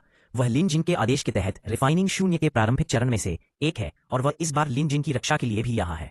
महारानी, जांग आन थोड़ा चिंतित लग रहा था। इस बार कोई अतिरिक्त शोधन शून्य आमंत्रित नहीं किया गया था, जिसका अर्थ है कि 7वें राजकुमार के अधीन केवल 2 शोधन शून्य है। लिनजिन ने अपना हाथ हिलाया, चलो चले, पहले वापस चले। दोनों में से किसी ने भी रुद्र देवदत्त को ज्यादा गंभीरता से नहीं लिया। आखिरकार वह तो अभी आध्यात्मिकता के चरण में ही था। अगर वह प्रतिभाशाली भी था तो कितना शक्तिशाली हो सकता था। जल्द ही ड्रैगन घोड़े ने अपना खुर उठाया और हवा में कदम रखा और आकाश में गायब हो गया। इस संकर ड्रैगन घोड़े को जिंगहोंग साम्राज्य के संस्थापक सम्राट ने पालतू बनाया था। यह हमेशा से शाही परिवार की सवारी रहा है। यह हवा पर सवार हो सकता है और बेहद तेज है, जो आध्यात्मिकता के चरम स्तर के बराबर है। रुद्र देवदत्त गाड़ी में बैठा तेजी से पीछे हटते दृश्यों को देख रहा था। वह तुरंत सोचने लगा कि क्या उसे भी एक शांत घोड़ा पाल लेना चाहिए, लेकिन वह साधारण राक्षसों को तुच्छ नहीं समझता था। उसे एक दिव्य पशु से शुरुआत करनी थी। भविष्य में यह धीरे धीरे ही पाया जा सकेगा। इस समय रुद्र देवदत्त ने दूर तक देखा। उसके होठों पर हल्की सी व्यंग्यात्मक मुस्कान थी। मुझे उम्मीद नहीं थी कि मुसीबत इतनी जल्दी आ जाएगी। जैसे ही आवाज गिरी, ड्रैगन घोड़ा गाड़ी के सामने अचानक शून्य उमड़ पड़ा। तभी एक विशाल शून्य दरार दिखाई दी और 4 अत्यंत शक्तिशाली हमले शून्य दरार से निकले और तेजी से उस गाड़ी की ओर बढ़े जहां लिनजिन था। आकाश में बादल उमड़ रहे थे और इन भयानक शक्तियों से प्रभावित हो रहे थे। महाराज, सावधान रहें। झांग अन की पुतलियां अचानक सिकुड़ गईं और उसने उन्हें रोकने की पूरी कोशिश की, लेकिन चारों हमले बहुत भयंकर थे और वे छिपे हुए हमले थे। वह जो शून्यता के शोधन के प्रारंभिक चरण में था, उन्हें पूरी तरह से कैसे रोक सकता था? अफ! मुंह से चमकीला लाल खून निकला और झांग अन की सांसें कमजोर हो गई। घात! लिनजिन गुस्से से लाल हो गया था और उसकी आंखों में पागलपन भरी हत्या की नीयत थी। क्या वो उसे इतनी जल्दी मार डालने से खुद को नहीं रोक सकता था? उसने एक अन्य ड्रैगन गाड़ी की ओर देखा जिस पर रुद्र देवदत्त बैठा था, लेकिन वह इस समय पूरी तरह से नष्ट हो चुकी थी। रुद्र देवदत्त की मृत्यु ने उसके दिल की सारी उम्मीदें पूरी तरह से खत्म कर दी। देवदत्त परिवार को छोड़ते समय सुकिंगटियन ने कसम खाई कि रुद्र देवदत्त बहुत सक्षम है, लेकिन अब ऐसा लगता है कि इसका वर्णन करना कठिन है। लिनजिन ने कभी नहीं सोचा था कि उसका अच्छा भाई वास्तव में उसे निराश करने की कोशिश कर रहा था। हा, महामहिम 7वें राजकुमार, आप आज नहीं जा सकते। काले कपड़े पहने एक नकाबपोश आदमी बाहर निकला। उसके हाथ में एक ऊंची तलवार थी, मानो वह सब कुछ चीर सकता हो। उसे देखते ही लोगों की आंखें दुखने लगीं। इसके तुरंत बाद 3 और आकृतियां शून्य से बाहर निकलीं और उनके शरीर पर मौजूद आभा अत्यंत शक्तिशाली थी। 4 लोग शून्य शोधन के मध्य चरण में 4। जहां तक लिनजिन की बात है, केवल जांग आन ही शून्य शोधन के प्रारंभिक चरण में था। इस दृष्टिकोण से अंत पहले से ही बेहद स्पष्ट था। लिनजिन ने अपना सिर उठाया और उदासीन स्वर में कहा, आपको किसने आने के लिए कहा? सबसे बड़े भाई या दूसरे भाई? चाकू पकड़े हुए आदमी ने ठंडी मुस्कान के साथ कहा। जैसा कि सातवें राजकुमार से उम्मीद की जाती है, वह ऐसी परिस्थितियों में भी इतना शांत है। वह एक प्रतिभाशाली व्यक्ति है। कितने अफसोस की बात है। जैसे ही उसने बोलना खत्म किया, उसने जांग आन को मारने के लिए हाथ उठाया। लिन जिन तो एक आदर्श देवता थे। जब तक उन्होंने जांग आन मक्खी को मार डाला, तब तक लिन जिन को मारना बस किसी चीज की तलाश थी। जांग आन चिल्लाया, महाराज भाग जाओ, क्या आपको लगता है कि आप आज जा सकते हैं? एक बेहद ठंडी आवाज सुनाई दी और आसपास के दर्जनों मील तुरंत जम गए और तापमान तेजी से गिर गया। यहां तक कि जांग आन, जो शून्य शोधन चरण में था, भी सिहर उठा। जिस क्षण इस व्यक्ति ने कार्रवाई की, लिन जिन को भी उसकी पहचान पता चल गई। सबसे बड़े राजकुमार का अधीनस्थ दुआन वुहान फ्रोजन वैली का स्वामी है। दूसरी ओर जांग आन चिल्लाया। उसका एक हाथ सीधे काट दिया गया था और उसकी अभिव्यक्ति अत्यंत क्रूर थी। हालांकि इस प्रकार की चोट शून्य शोधन चरण के लिए घातक नहीं होती। इस स्तर पर कटे हुए अंग को पुनर्जीवित करना कठिन नहीं होता। महामहिम सातवें राजकुमार, कृपया मर जाइए। दुआन वुहान का स्वर ठंडा था, जैसे 9 पाताल लोक के नीचे एक भयंकर भूत और एक विशाल बर्फ शंकु लीन जिनकी ओर संघनित हो गया। युवराज पद के लिए इस लड़ाई में राजकुमार सिंहासन के लिए लड़ रहे हैं और वे अपने भविष्य के लिए लड़ रहे हैं। एक बार जिस राजकुमार का वह समर्थन करता है, वह सत्ता में आ जाए तो इससे उसे और उसकी सत्ता को असीम लाभ होगा। इसके विपरीत इसका अर्थ होगा असीम रसातल में गिरना। इसलिए वे सिंहासन के लिए होड़ कर रहे राजकुमारों से अधिक जीतना चाहते हैं। मुझे मारना इतना आसान नहीं है। लिन जिन की आंखें ठंडक से भरी थीं और उनके शरीर पर आभा बेड़ियों को तोड़ती हुई प्रतीत हो रही थीं, और वह अचानक एक पल में अवतार से शून्य शोधन के प्रारंभिक चरण में पहुंच गए। इसके तुरंत बाद उसने जांग एन को पकड़ लिया और शून्य को चीरकर भागने की तैयारी की। अप्रत्याशित रूप से आप वास्तव में शून्य शोधन चरण में हैं। दुआन वुहान की आंखें आश्चर्य से भरी थीं।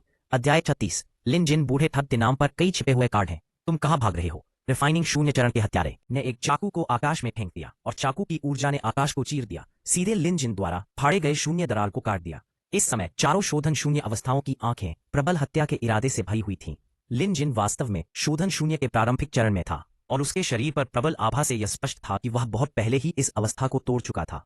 9 राजकुमारों में से केवल 4 ही शोधन शून्य चरण को पार कर पाए थे, और अब एक और है। मुख्य बात यह है कि पहले 4 खुले थे, लेकिन लिन जिन अपनी कमजोरी छिपा रहा था। वह इतना धैर्यवान था, कौन जाने उसने पर्दे के पीछे कितनी चालें चली होंगी। इसलिए आज उसे मार ही दिया जाना चाहिए।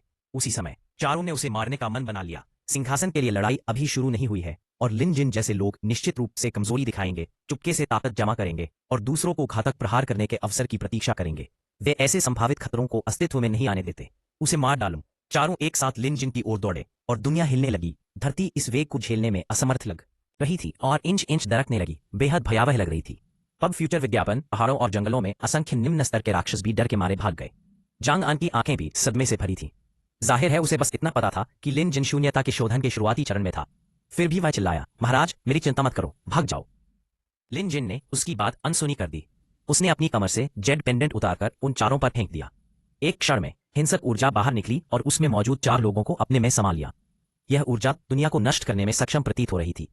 आसपास का शून्य बेतहाशा हिल रहा था और एक एक करके विशाल शून्य में दरारें दिखाई देने लगी। विस्फोट की आवाज के साथ धरती में एक गहरा गड्ढा तुरंत उभर आया, जो दर्जनों मील तक फैला हुआ था। इस मौके का फायदा उठाते हुए लिन जिन ने जांग आन को शून्य को चीरते हुए वहां से निकल गया। वह जानता था कि इस हमले से निश्चित रूप से 4 लोगों की मौत नहीं होगी। जहां तक जांग आन के अकेले भागने के सुझाव का सवाल है, तो उसने इस पर विचार भी नहीं किया। यदि वह आज बच भी जाए तो उत्तराधिकार की लड़ाई में कैसे बच पाएगा? लिन जिन का चेहरा बेहद बदसूरत था। 8 राजकुमारों में वह सबसे तुच्छ था। जन्म से ही लगभग किसी ने उसका साथ नहीं दिया था। अन्य राजकुमारों के पास उनकी सहायता के लिए उनके मातृ परिवार थे और उनका जीवन उससे कहीं अधिक सुगम था। इसलिए लिन जिन ने बचपन से ही अपनी कमियों को छिपाना सीख लिया था, यह सोचकर कि वह पर्याप्त ताकत जमा करने के बाद युवराज के पद के लिए प्रतिस्पर्धा करेगा। दुर्भाग्य से आकाश ने लोगों की इच्छाएं पूरी नहीं की। राजा जिंगहोंग ने अचानक ही पद त्याग दिया। हालांकि उनके पास कई साधन थे, फिर भी उनके अधीन शुद्धिकरण शून्य अवस्था में केवल 2 शक्तिशाली योद्धा ही थे। यदि वह जांग एन को छोड़ देता तो इसका मतलब था कि उसके नियंत्रण में केवल एक ही रिफाइनिंग शून्य चरण होगा। जब उत्तराधिकार की लड़ाई आएगी तो वह निश्चित रूप से हार जाएगा, और जो उसके लिए प्रतीक्षा कर रहा था वह था नए राजा द्वारा उसका सफाया किया जाना। धत तेरी की। लिन जिन की आंखें अनिच्छा से भरी थीं। अगर उसे थोड़ा और समय दिया जाता, 100 साल या फिर 100 साल, तो वह इतना असहनीय नहीं होता। 100 सालों में वह बहुत कुछ कर सकता है।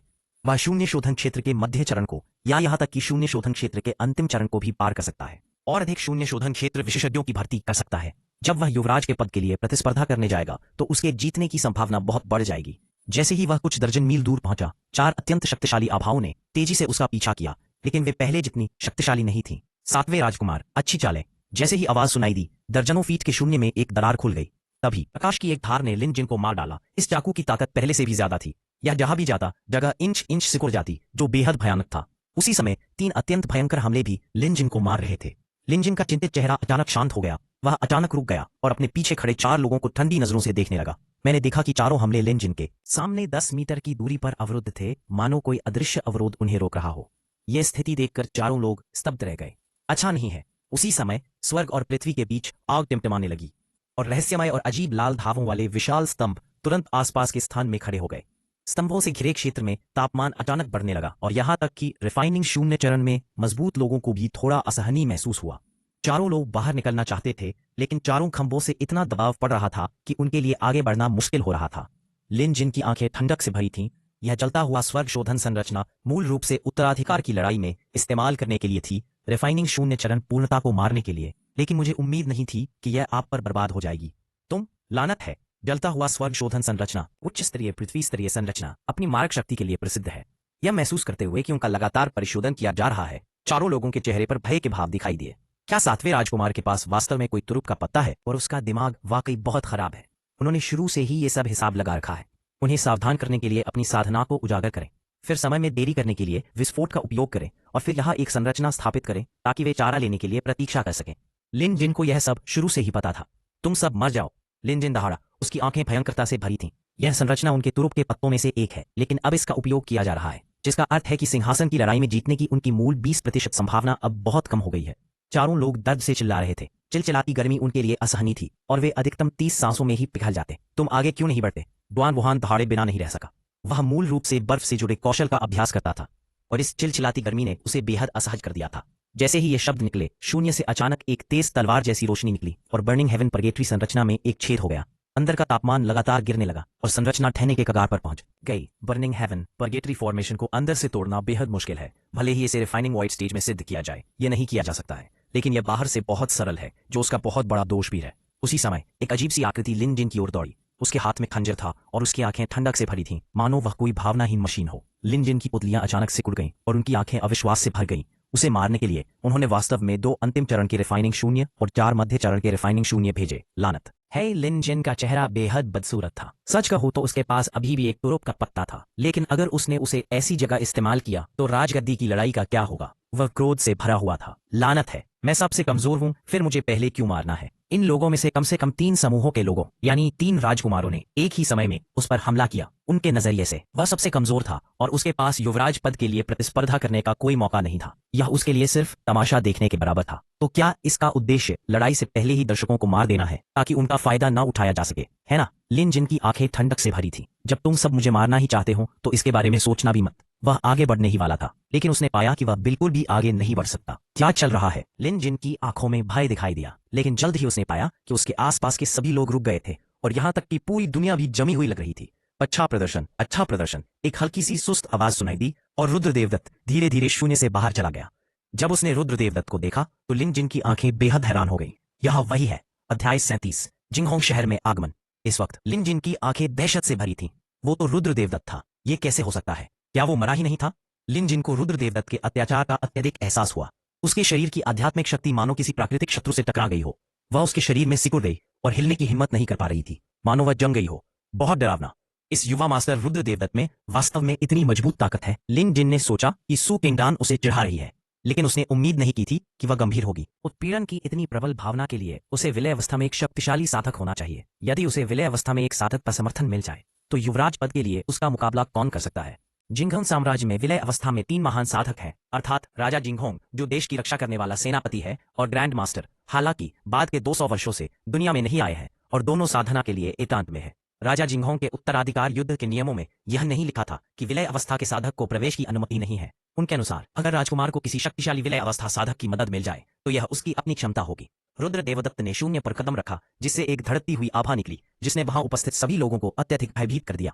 पब फ्यूचर विज्ञापन। यह आभा बहुत कमजोर थी, लेकिन यह रिफाइनिंग शून्य चरण की तुलना में अनगिनत गुना अधिक भयानक थी। इस आभा की आड़ में उन्हें ऐसा महसूस होता था जैसे कोई उन्हें सुई चुभो रहा हो, और पूरे शरीर में, यहाँ तक कि आत्मा में भी एक तेज झुंझुनी सी सनसनी होती थी, जिससे लोगों का मन थोड़ा ढह जाता था। रिफाइनिंग शून्य अवस्था का साधक जो लिनजिन पर घात लगाने आया था, इस समय पूरी तरह से घबरा गया था। उन्होंने पहले ही अनुमान लगा लिया था कि रुद्र देवदत्त ही वह सहायक होगी जिसे लिनजिन ने आमंत्रित किया है। लिनजिन एक शक्तिशाली फ्यूजन स्टेट साधक को आमंत्रित करने में सक्षम था। क्या इसका मतलब यह नहीं है कि वह उत्तराधिकार की इस लड़ाई को जरूर जीतेगा? इस समय वे पछतावे से भरे हुए थे। उन्हें उम्मीद नहीं थी कि सातवां राजकुमार, जिसकी ताकत सबसे कमजोर थी, असल में सबसे शक्तिशाली था, और वे शुरू से ही सबसे ताकतवर इंसान को निशाना बनाने आए थे। क्या ये मौत की तलाश नहीं है? रुद्र देवदत्त की आकृति शून्य से बाहर आ गई। उसने अपना हाथ उठाया और एक लंबी तलवार निकाली, जो देखने में सादी और शक्तिहीन लग रही थी। रुद्र देवदत्त ने अपना हाथ उठाया और वार किया, और अदृश्य तलवार की ऊर्जा तुरंत फूट पड़ी। दूर तक मार्ग शक्ति। कोई तेज उतार चढ़ाव नहीं था, ना ही कोई विशेष दृष्टि। यह सब बेहद साधारण लग रहा था। हालांकि इस तरह की एक साधारण तलवार के साथ लिन जिन के सामने लियानक्सू के देर से चरण को सीधे मार दिया गया था। फिर रुद्र देवदत्त ने एक एक करके तलवार घुमाई, और हर बार जब उसने तलवार घुमाई तो एक व्यक्ति मर गया। रुद्र देवदत्त के सामने वे चींटियों की तरह थे। सबसे अहम बात यह है कि हर कोई हिलडुल नहीं सकता, बस खुद को मरते हुए देख सकता है, और वो शक्तिहीन है। यही निराशा की भावना उन्हें सबसे ज्यादा तकलीफ देती है। अंत में सभी 6 लोगों को रुद्र देवदत्त ने आसानी से मार डाला, जैसे कि वह खरबूजे और सब्जियां काट। यह बात इस बिंदु पर स्वर्ग और पृथ्वी के बीच का दबाव पूरी तरह से समाप्त हो गया, और लिन जिन की गतिविधियां सामान्य हो गई। वह जल्दी से रुद्र देवदत्त की ओर बढ़ा और कुछ सम्मान भरी नजर से बोला, युवा मास्टर सु, मेरी मदद करने के लिए धन्यवाद। यद्यपि रुद्र देवदत्त जूनियर था, फिर भी उसने रुद्र देवदत्त के सामने घमंडी होने और बड़े आदमी की तरह व्यवहार करने की हिम्मत नहीं की। यह एक संलयन चरण है। अब जब उसने सोचा कि कैसे रुद्र देवदत्त ने अभी अभी 6 शून्य शोधन चरणों को मार डाला, तो उसे थोड़ा डर लगा। यदि रुद्र देवदत्त उसे अभी मारना चाहता तो शायद यह उतना ही आसान होता। लिन जिन हैरान रह गए। सु किंगतियन का बेटा इतना प्रतिभाशाली था कि वह वास्तव में संलयन चरण में एक साधक था। इस उम्र में संलयन चरण को पार करना अत्यंत दुर्लभ है, यहाँ तक कि पूरे जुआनतियन क्षेत्र में भी, है ना? मुझे डर है कि केवल संत कुल के अद्वितीय प्रतिभाशाली लोगों में ही ऐसी प्रतिभा हो सकती है। लिन जिन बेहद ईर्ष्यालु थे। सु किंगतियन ने एक अच्छे बेटे को जन्म दिया। रुद्र देवदत्त ने हल्के से सिर हिलाया और शांति से कहा, यह सिर्फ एक छोटी सी बात है, चलो चलते हैं। चूंकि ड्रैगन घोड़ा रथ मारा गया था, इसलिए उन तीनों को अकेले ही यात्रा करनी पड़ी, और लिन जिन ने भी अपनी साधना को पुनः आध्यात्मिक रूपांतरण चरण तक दबा दिया।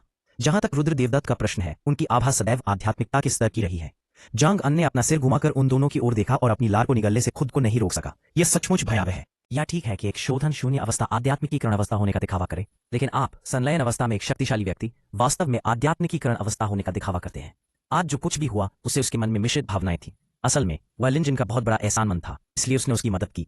उसने मरने की भी योजना बना ली थी, क्योंकि लिन जिन की जीतने की संभावना बहुत कम थी, लेकिन अब उसके विचार काफी बदल गए हैं। लिन जिन उतना सरल नहीं है जितना उसने देखा था। इसके अलावा अब उसे फ्यूजन चरण में एक शक्तिशाली व्यक्ति की मदद मिल रही है, और सिंहासन पर कब्जा करने की संभावना कम से कम 90% है।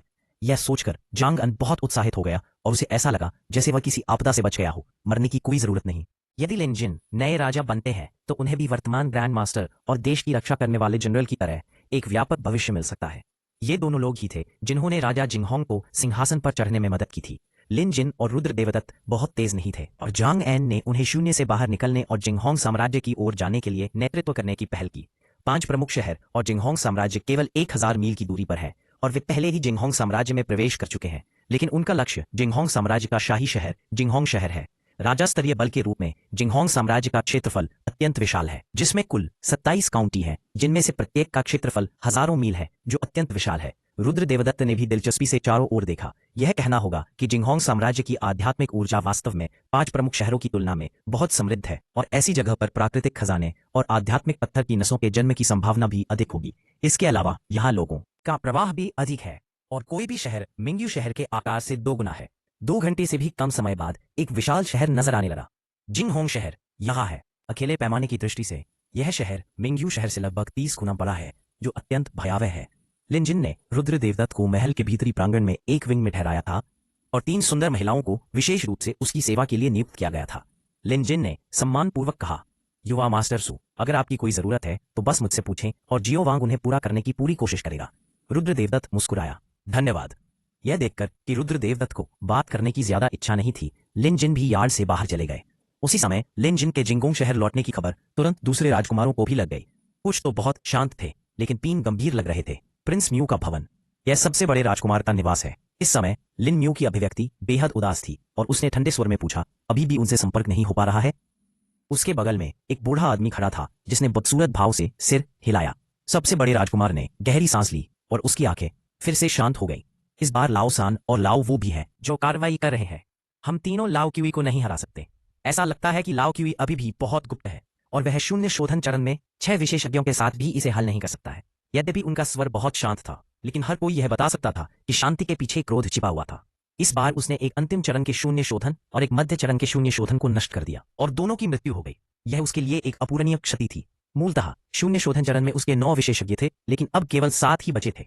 उसके और दूसरे व तीसरे राजकुमारों के बीच का अंतर अचानक कम हो गया था, जिससे वह बेहद दुखी था। बूढ़े व्यक्ति ने एक क्षण सोचा और फिर कहा, महाराज, मुझे नहीं लगता कि यह 7वें राजकुमार की वजह से है। लिन म्यू ने भौहें चढ़ाई। आपका मतलब है अन्य राजकुमार भी इसमें शामिल है? बूढ़े आदमी ने सिर हिलाया और लिन म्यू भी विचारशील दिखे। सभी जानते हैं कि लिन जिन की ताकत बहुत कमजोर है। अगर वह छिपा भी हो तो भी उसे बदलना बेहद मुश्किल है, क्योंकि शून्य शोधन चरण में उसके अधीन केवल 2 ही लोग हैं और उसके पास स्वयं केवल ईश्वर परिवर्तन चरण का साधना स्तर है। इसलिए कोई रास्ता नहीं है कि वह 6 शून्य शोधन चरणों को मार सके। यह केवल संभव है कि अन्य राजकुमार नहीं चाहते थे कि लिन जिन मर जाए, इसलिए उन्होंने गुप्त रूप से लिन जिन की रक्षा की। यह सोचते हुए लिन म्यू की अभिव्यक्ति ठंडी पड़ गई और वह ठंडी सांस लेते हुए बोला, यदि आप संकटग्रस्त जल में मछली पकड़ना चाहते हैं तो मैं यह नहीं देखना चाहता कि आपके पास योग्यता है या नहीं। अध्याय 24। घृणित रुद्र देवदत्त। लिन म्यू ने फिर पूछा, क्या मिंग्यू शहर में देवदत्त परिवार लाओ क्वी की मदद कर सकता है? बूढ़े व्यक्ति ने तुरंत सम्मानपूर्वक उत्तर दिया, जासूसों की रिपोर्ट के अनुसार मिंग्यू शहर 7वें राजकुमार की मदद कर रहा है, लेकिन उनके 2 शून्य शोधन चरणों ने कोई कार्रवाई नहीं की। उन्होंने केवल देवदत्त परिवार के युवा कुलपति रुद्र देवदत्त को भेजा। ओह! लिन म्यू ने भौहें चढ़ाई। यह रुद्र देवदत्त कहाँ से आया है?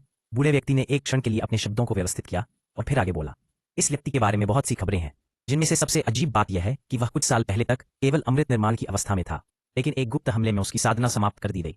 लोगों की नजरों में दोबारा आने के बाद उसने आसानी से नवजात आत्मा की अवस्था को खत्म कर दिया। बाद में देवदत्त परिवार में अफवाहें फैली कि रुद्र देवदत्त देवता बनने की अवस्था तक पहुंच गया है। देवदत्त परिवार में भी कई लोग रुद्र देवदत्त का बहुत सम्मान करते हैं। उनका दर्जा अक्सर सुकिंगटियन से भी ऊंचा होता है। उन्होंने बताया कि रुद्र देवदत्त ने मिंग्यू शहर में क्या किया था। यह सुनने के बाद लिन म्यू गहरी सोच में पड़ गया। यद्यपि उसकी राय में सिंहासन उसका ही होना चाहिए, फिर भी सुरक्षा की दृष्टि से वह किसी का तिरस्कार नहीं करेगा। पब फ्यूचर विज्ञापन परिवर्तन का चरण। अंत में लिन म्यू ने ठंडी सांस ली। हालांकि जानकारी के आधार पर रुद्र देवदत्त को समझ नहीं आ रहा था कि वह इतने कम समय में गोली निर्माण के चरण से ईश्वर परिवर्तन के चरण तक कैसे पहुंच गया, लेकिन इनमें से कोई भी बात मायने नहीं रखती। यह तो परिवर्तन का एक चरण है, तो क्या हुआ अगर यह थोड़ा अजीब है? क्या यह संभव है कि वह अभी भी शून्य शोधन चरण के साथ प्रतिस्पर्धा कर सके? लिन म्यू का चेहरा थोड़ा ठंडा हो गया। यह देवदत्त परिवार नहीं जानता कि क्या अच्छा है और क्या अच्छा है। जब मैं युवराज का पद हथिया लूंगा तो मैं अपने परिवार में सभी को मार डालूंगा। दूसरा पहलू, रुद्र देवदत्त के राजकुमार जिनके भवन में प्रवेश करने के बाद उन्हें हमेशा स्वादिष्ट भोजन और पेय परोसा जाता था, जिसने राजकुमार के भवन में कई लोगों का ध्यान भी आकर्षित किया। इस नाजुक घड़ी में लिन जिन किसी को वापस ले आए। सबने सोचा कि रुद्र देवदत्त ही रक्षक है, लेकिन जब उन्हें पता चला कि वह अभी ईश्वरीय परिवर्तन के चरण में ही है, तो राजकुमार जिन के महल के लोग फिर से हताश हो गए। ये सब लिन जिन के लोग हैं। अगर मालिक मर गया तो ये नौकर बच नहीं पाएंगे। रुद्र देवदत्त बहुत आराम पसंद है। उसका जीवन बहुत आरामदायक और सुकून भरा है और नौकर उसके लिए रोज स्वादिष्ट खाना लाते हैं, और उनमें से लगभग सभी ऐसी चीजों के बारे में लिखे गए हैं जो आध्यात्मिक ऊर्जा से भरी है। जिंगहोंग शहर वास्तव में बहुत समृद्ध था और लिन जिन का मामला सुलझ जाने के बाद उसने टहलने की योजना बनाई। रुद्र देवदत्त निश्चिंत दिख रहा था। उसके बगल में एक नौकरानी उसके पैर सहला रही थी, एक और उसके कंधों पर थपथपा रही थी और एक और फल छीलकर रुद्र देवदत्त के मुंह में डाल रही थी। यह सादा और सरल समयात्रा वाला जीवन लिन जिन भी बहुत चौकस था। उसने जिन 3 लड़कियों को चुना था वे सभी बहुत सुंदर थीं और उनमें से प्रत्येक को रूक्सी से बेहतर कहा जा सकता था, और इन तीनों लोगों की स्त्रीत्वपूर्ण आभा को देखते हुए वे सभी एक ही रक्त के हैं। बेशक हालांकि रुद्र देवदत्त एक आम इंसान है, लेकिन वो बेवकूफ नहीं है।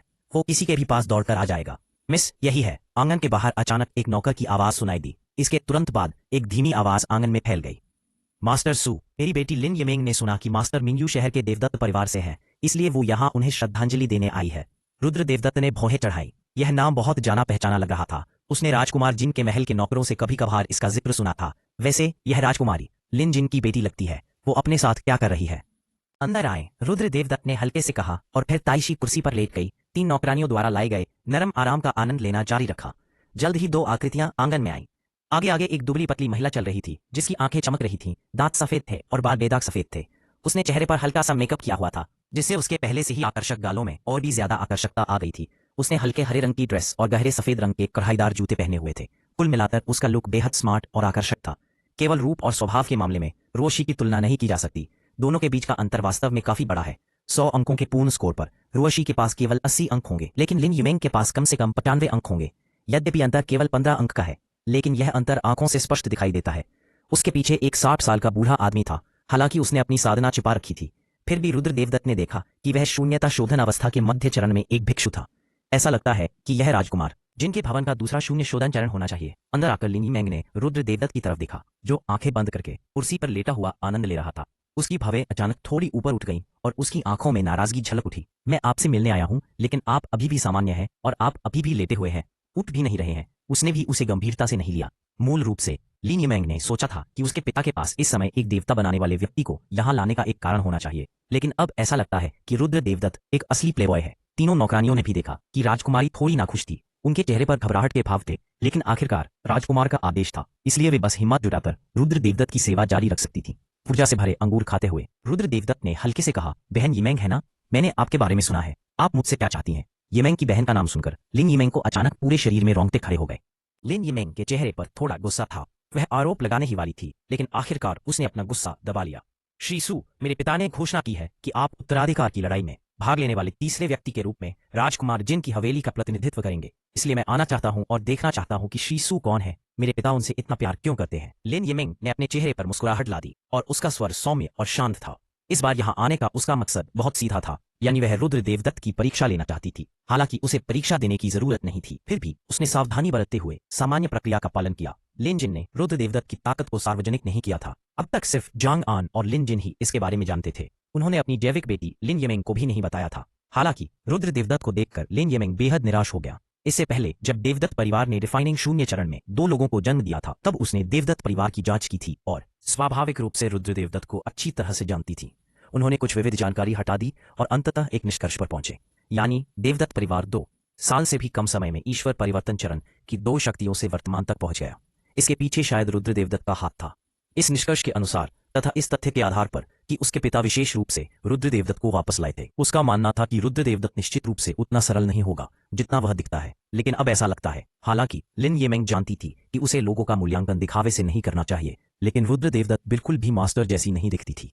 रुद्र देवदत्त ने अपनी आंखें खोली, लिन यिमेंग को देखा, फिर अपनी आंखें बंद कर ली और कहा, अब तो आपने इसे देख लिया है। लिन यिमेंग चुपचाप इंतजार करती रही। उसे लगा कि रुद्र देवदत्त कुछ कहना चाहती है, लेकिन उसने बहुत देर तक रुद्र देवदत्त को बोलते नहीं सुना। वह अपना गुस्सा रोक नहीं पा रही थी। धत तेरी की, रुद्र देवदत्त इम्पोर्टेंट। अध्याय 63। रुद्र देवदत्त आध्यात्मिकता के चरण में उत्तराधिकार की लड़ाई शुरू होती है। रुद्र देवदत्त के रवैये से लिन यिमेंग को पीछे मुड़कर वहां से चले जाने का मन हुआ। बहुत क्रोधित करने वाला। यदि यह सामान्य समय होता तो कोई भी पुरुष उसे देखकर छक्का नहीं खाता, लेकिन रुद्र देवदत्त थोड़ा उदासीन लग रहा था। उसने गहरी सांस ली, अपने भीतर के गुस्से को दबाया और फिर विषय पर वापस आकर फिर पूछा, मास्टर सु, मुझे आश्चर्य है कि क्या आपको विरासत जीतने की लड़ाई में विश्वास है? यहाँ आने का उनका मूल उद्देश्य रुद्र देवदत्त की परीक्षा लेना था। हालांकि रुद्र देवदत्त थोड़ा अवाक दिख रहा था। लिन यिमेंग को अभी भी विश्वास नहीं था कि उसके पिता तचरा वापस लाएंगे। लिन जिन के बारे में अन्य लोगों की धारणा यह हो सकती है कि वे कमजोर है और उनमें अस्तित्व का कोई बोध नहीं है, लेकिन लिन यिमेंग अच्छी तरह जानती है कि उसके पिता एक महत्वाकांक्षी और रणनीतिक व्यक्ति है। वह कभी भी कोई व्यर्थ काम नहीं करेगा। रुद्र देवदत्त ने शांति से कहा, मैं भगवान बनने की अवस्था में हूं, मुझे आत्मविश्वास कहां से मिलेगा? पक फ्यूचर विज्ञापन। लिन यिमेंग ने भौहें चढ़ाई। उसकी आंखों में नाराजगी झलक रही थी, लेकिन वह इसे सहन कर सकती थी। लेकिन उसके बगल में बैठा बूढ़ा आदमी इसे सहन नहीं कर सका। अभिमानी रुद्र देवदत्त का रूप वाकई बहुत परेशान करने वाला है। भगवान बनने की अवस्था में भी वह इतना घमंडी है। डांट के साथ गोंगसुन यांग का शरीर शून्य को परिष्कृत करने के मध्य चरण के दबाव से फट गया और तुरंत रुद्र देवदत्त को घेर लिया। यदि परिवर्तन चरण में एक सामान्य व्यक्ति को इस तरह की स्थिति का सामना करना पड़ता तो वह संभवतः जमीन पर गिर जाता, लेकिन रुद्र देवदत्त ने एक सामान्य व्यक्ति की तरह व्यवहार किया। क्या चल रहा है? गोंगसुन यांग ने भौहें चढ़ाई। उसकी आंखों में संदेह झलक रहा था, लेकिन तभी रुद्र देवदत्त ने धीरे से अपनी आंखें खोली और दमन की एक अदृश्य भावना ने तुरंत गोंगसुन यांग को घेर लिया। एक पल में गोंगसुन यांग मानो पाताल लोक में पहुंच गया हो, चारों ओर से घातक भूतों से घिरा हुआ। उसकी आंखें भय से भरी थीं और उसका पूरा शरीर बेहद ठंडा था। मन में निराशा और लाचारी छा गई। गोंगसुन यांग ने फिर रुद्र देवदत्त की ओर देखा। उसकी नजर में रुद्र देवदत्त एक उच्च पदस्थ देवता था जिसकी निंदा नहीं की जा सकती थी। गोंगसुन यांग ने निगल लिया और अपने दिल में डर के कारण अवचेतन रूप से पीछे हट गया। लिन यिमेंग ने गोंगसुन यांग की असामान्यता पर नजर डाली। उसकी आंखें संदेह से भरी थीं। मालिक, गोंगसुन यांग बचपन में लिन यिमेंग के गुरु थे, राजकुमार जिन के भवन में संकट के कारण उन्होंने अपने शिष्य की मदद करने के लिए अपनी जान जोखिम में डालने का फैसला किया। रुद्र देवदत्त ने अपनी नजरें हटा ली और गोंगसुन यांग को घेरने वाली दमनकारी भावना अचानक गायब हो गई। गोंगसुन यांग अचानक मानो फिर से जिंदा हो गया हो। भयभीत भाव से वह जल्दी से आगे बढ़ा और सम्मानपूर्वक सलाम किया। मैं असभ्य हूँ, कृपया मुझे दोष न दें। यद्यपि वह रुद्र देवदत्त के विशिष्ट क्षेत्र को नहीं जानता था, केवल उत्पीड़न की भावना से वह कम से कम एक आधा चरण एकीकरण चरण भिक्षु था। मुझे उम्मीद नहीं थी कि राजकुमार जिन ऐसे व्यक्ति को आमंत्रित करने में सक्षम होंगे। गोंगसुन यांग का सम्मानपूर्ण रूप देखकर लिन यिमेंग हैरान हुए बिना नहीं रह सकी। उनके गुरु शून्य शोधन के मध्य चरण में थे और उन्हें भी ऐसे सम्मान की आवश्यकता थी, जिसका अर्थ था कि रुद्र देवदत्त बिल्कुल असाधारण थी। निश्चित रूप से मैंने सही अनुमान लगाया, लेकिन अभी क्या हुआ? लिन यिमेंग ने रुद्रदेव दत्त की रुचि की कमी को देखा और उसने तुरंत एक भावुक मुस्कान दिखाई। मास्टर रुद्रदेव दत्त, हम अब आपको परेशान नहीं करेंगे, आप आराम कर सकते हैं। इस समय उसे अचानक लगा कि रुद्रदेव दत्त इस तरह से काफी सुंदर थी। रुद्रदेव दत्त ने सिर हिलाया और अपनी आंखें बंद करके आराम करना जारी रखा और उस समय को महसूस किया जब वह लेटा हुआ था। जब वे रुद्रदेव दत्त के आंगन से बहुत दूर निकल गए तो लिन यिमेंग रुक गए और गंभीरता से पूछा, गुरुजी, रुद्रदेव दत्त के साथ क्या हो रहा है? गोंगसुन यांग ने कटक लिया, लेकिन उसकी आंखों में अभी भी डर और घबराहट थी। उसने धीमी आवाज में कहा, मुझे नहीं पता, मुझे बिल्कुल नहीं पता। लिन यिमेंग की आंखें संदेह से भरी थी और वह पूरी तरह से समझ नहीं पाई। तुम्हें क्यों नहीं पता? गोंगसुन यांग की अभिव्यक्ति अत्यंत गंभीर थी। इसे नाराज नहीं होना चाहिए, इसकी ताकत बेहद भयानक है। मुझे दूसरों के बारे में भी नहीं पता। यह सुनने के बाद लिन यिमेंग की रुद्रदेव दत्त के बारे में दो राय थी, लेकिन वह बहुत उत्सुक थी। रुद्रदेव दत्त द्वारा जांची गई जानकारी के आधार पर वह भी एक उच्च गुणवत्ता वाला आध्यात्मिक मूल था। 2 साल पहले ही वह अमृत निर्माण की अवस्था में था, लेकिन पिछले 2 सालों में वह एक अलग व्यक्ति क्यों लग रहा था? अब तो यह भयावह स्तर तक बढ़ गया है। रुद्रदेव दत्त की वर्तमान आयु 21 वर्ष से कम होनी चाहिए। इस आयु में अपनी उच्च स्तरीय आध्यात्मिक जड़ों के साथ चाहे वह कितनी भी तेजी से अभ्यास करे, ईश्वर रूपांतरण अवस्था तक पहुंचने पर वह अपनी सीमा पर पहुंच ही जाएगा। लिन यिमेंग की आंखें संदेह से भरी थीं। उसे पता ही नहीं चला कि उसने कब शुरुआत की। रुद्रदेव दत्त से मिलने से पहले ही वह इस रहस्यमय व्यक्ति के बारे में जिज्ञासा से भरी हुई थी। वह उस आंगन की ओर देखने लगी जहां रुद्रदेव दत्त थी। उसकी आंखों में चिंता झलक रही थी। मुझे आशा है कि वह मेरे पिता को उत्तराधिकारी जीतने में मदद कर सकती है, अन्यथा कोवलून की लड़ाई में सिर्फ एक ही विजेता है, इसलिए उन्हें इसमें जीत हासिल करनी ही होगी। एक कदम पीछे हटने से तबाही मचेगी और उन्हें बस हिम्मत जुटाकर आगे बढ़ना है। समय बहुत तेजी से बीत गया और पलक झपकते ही हम विरासत के लिए लड़ाई के दिन पर पहुंच गए। Royal martial arts arena Jinghong शहर का सबसे बड़ा मार्शल आर्ट्स एरिना है और इसमें एक ही समय में लाखों लोग आ सकते हैं। जिंगहोंग साम्राज्य से कई लोग इस भव्य आयोजन को देखने की तैयारी में आए थे। पूरा रॉयल मार्शल आर्ट्स अखाड़ा लोगों से गुलजार था और लोगों से खचाखच भरा हुआ था। कोवलून ने प्रत्यक्ष वंशज को पकड़ लिया। मैंने ऐसी बात पहले कभी नहीं सुनी। इसी प्रकार जिंगहोंग साम्राज्य की स्थापना के बाद यह पहली बार था कि 9 राजकुमारों ने सिंहासन के लिए खुले तौर पर प्रतिस्पर्धा की। सिंहासन के लिए पहले 2 युद्धों में राजकुमार ने गुप्त रूप से शक्ति संचित की, फिर दूसरे पक्ष को फंसाने के लिए विभिन्न षड्यंत्रों और चालों का इस्तेमाल किया और अंत में चतुर तरीकों से सिंहासन पर कब्जा कर लिया। इस बार यह पूरी तरह से अलग था। बेशक यह भी संभव है कि राजा जिंगहोंग बहुत शक्तिशाली हो, मूल क्षेत्र से आधा कदम पीछे हो, जो वास्तव में बहुत भयानक है। मूल रूप से जब तक राजा जिंगहोंग मर नहीं जाता है, इसका मतलब है कि जिंगहोंग साम्राज्य कभी नष्ट नहीं होगा। भले ही ये राजकुमार परेशानी पैदा करें, यह कोई बड़ी बात नहीं होगी। और एक बार जब वह राजा जिंगहोंग बन जाता है तो इसका मतलब है कि वह पूरे साम्राज्य के संसाधनों का आनंद लेता है। विलय चरण को तोड़ना आसान है और सर्वोच्च अधिकार है, ईर्ष्या किसे नहीं हो सकती। हालांकि सिंहासन के लिए लड़ाई का मूल कारण संभवतः यह है कि राजा जिंगहोंग एकांत में टूटने के लिए उत्सुक है, इसलिए वह राजकुमारों के प्रतिस्पर्धा करने का इंतजार नहीं कर सकता। उन्हें सीधे, सरल और प्रत्यक्ष प्रतिस्पर्धा करने दें। सिंहासन के लिए 9 ड्रैगन लड़ रहे हैं, यह बहुत रोमांचक है। यह क्विंगयांग काउंटी से मेरी पूरी यात्रा के लायक है। तुम्हें क्या लगता है इस बार कौन जीतेगा? मुझे लगता है कि सबसे बड़ा राजकुमार निश्चित रूप से जीतेगा, है ना? मुझे ऐसा नहीं लगता। मैंने 2 दिन पहले सुना था कि सबसे बड़े राजकुमार के अधीन लोगों के साथ एक दुर्घटना हुई थी। मूल रूप से शोधन क्षेत्र में 9 शक्तिशाली स्वामी थे, लेकिन अब केवल 7 ही बचे हैं। ऐसा लगता है कि शोधन क्षेत्र के प्रारंभिक और मध्य चरणों में से एक का पतन हो गया है। तो क्या हुआ? सबसे बड़े राजकुमार के 3 स्वामी हैं जो शोधन क्षेत्र की पूर्णता तक पहुंच चुके हैं और वह अभी भी किसी और को हरा सकता है। दूसरे और तीसरे राजकुमारों के केवल एक ही स्वामी है जो शोधन क्षेत्र की पूर्णता तक पहुंच चुके हैं। हुआंग परिवार का मार्शल आर्ट अखाड़ा लोगों से भरा हुआ था और अनगिनत लोग इस बात पर चर्चा कर रहे थे कि आज सिंहासन कौन जीतेगा। लेकिन अधिकांश लोग सबसे बड़े राजकुमार के बारे में आशावादी थे, क्योंकि वह सबसे शक्तिशाली था। आप सभी इस बात पर चर्चा कर रहे हैं कि सिंहासन कौन जीत सकता है।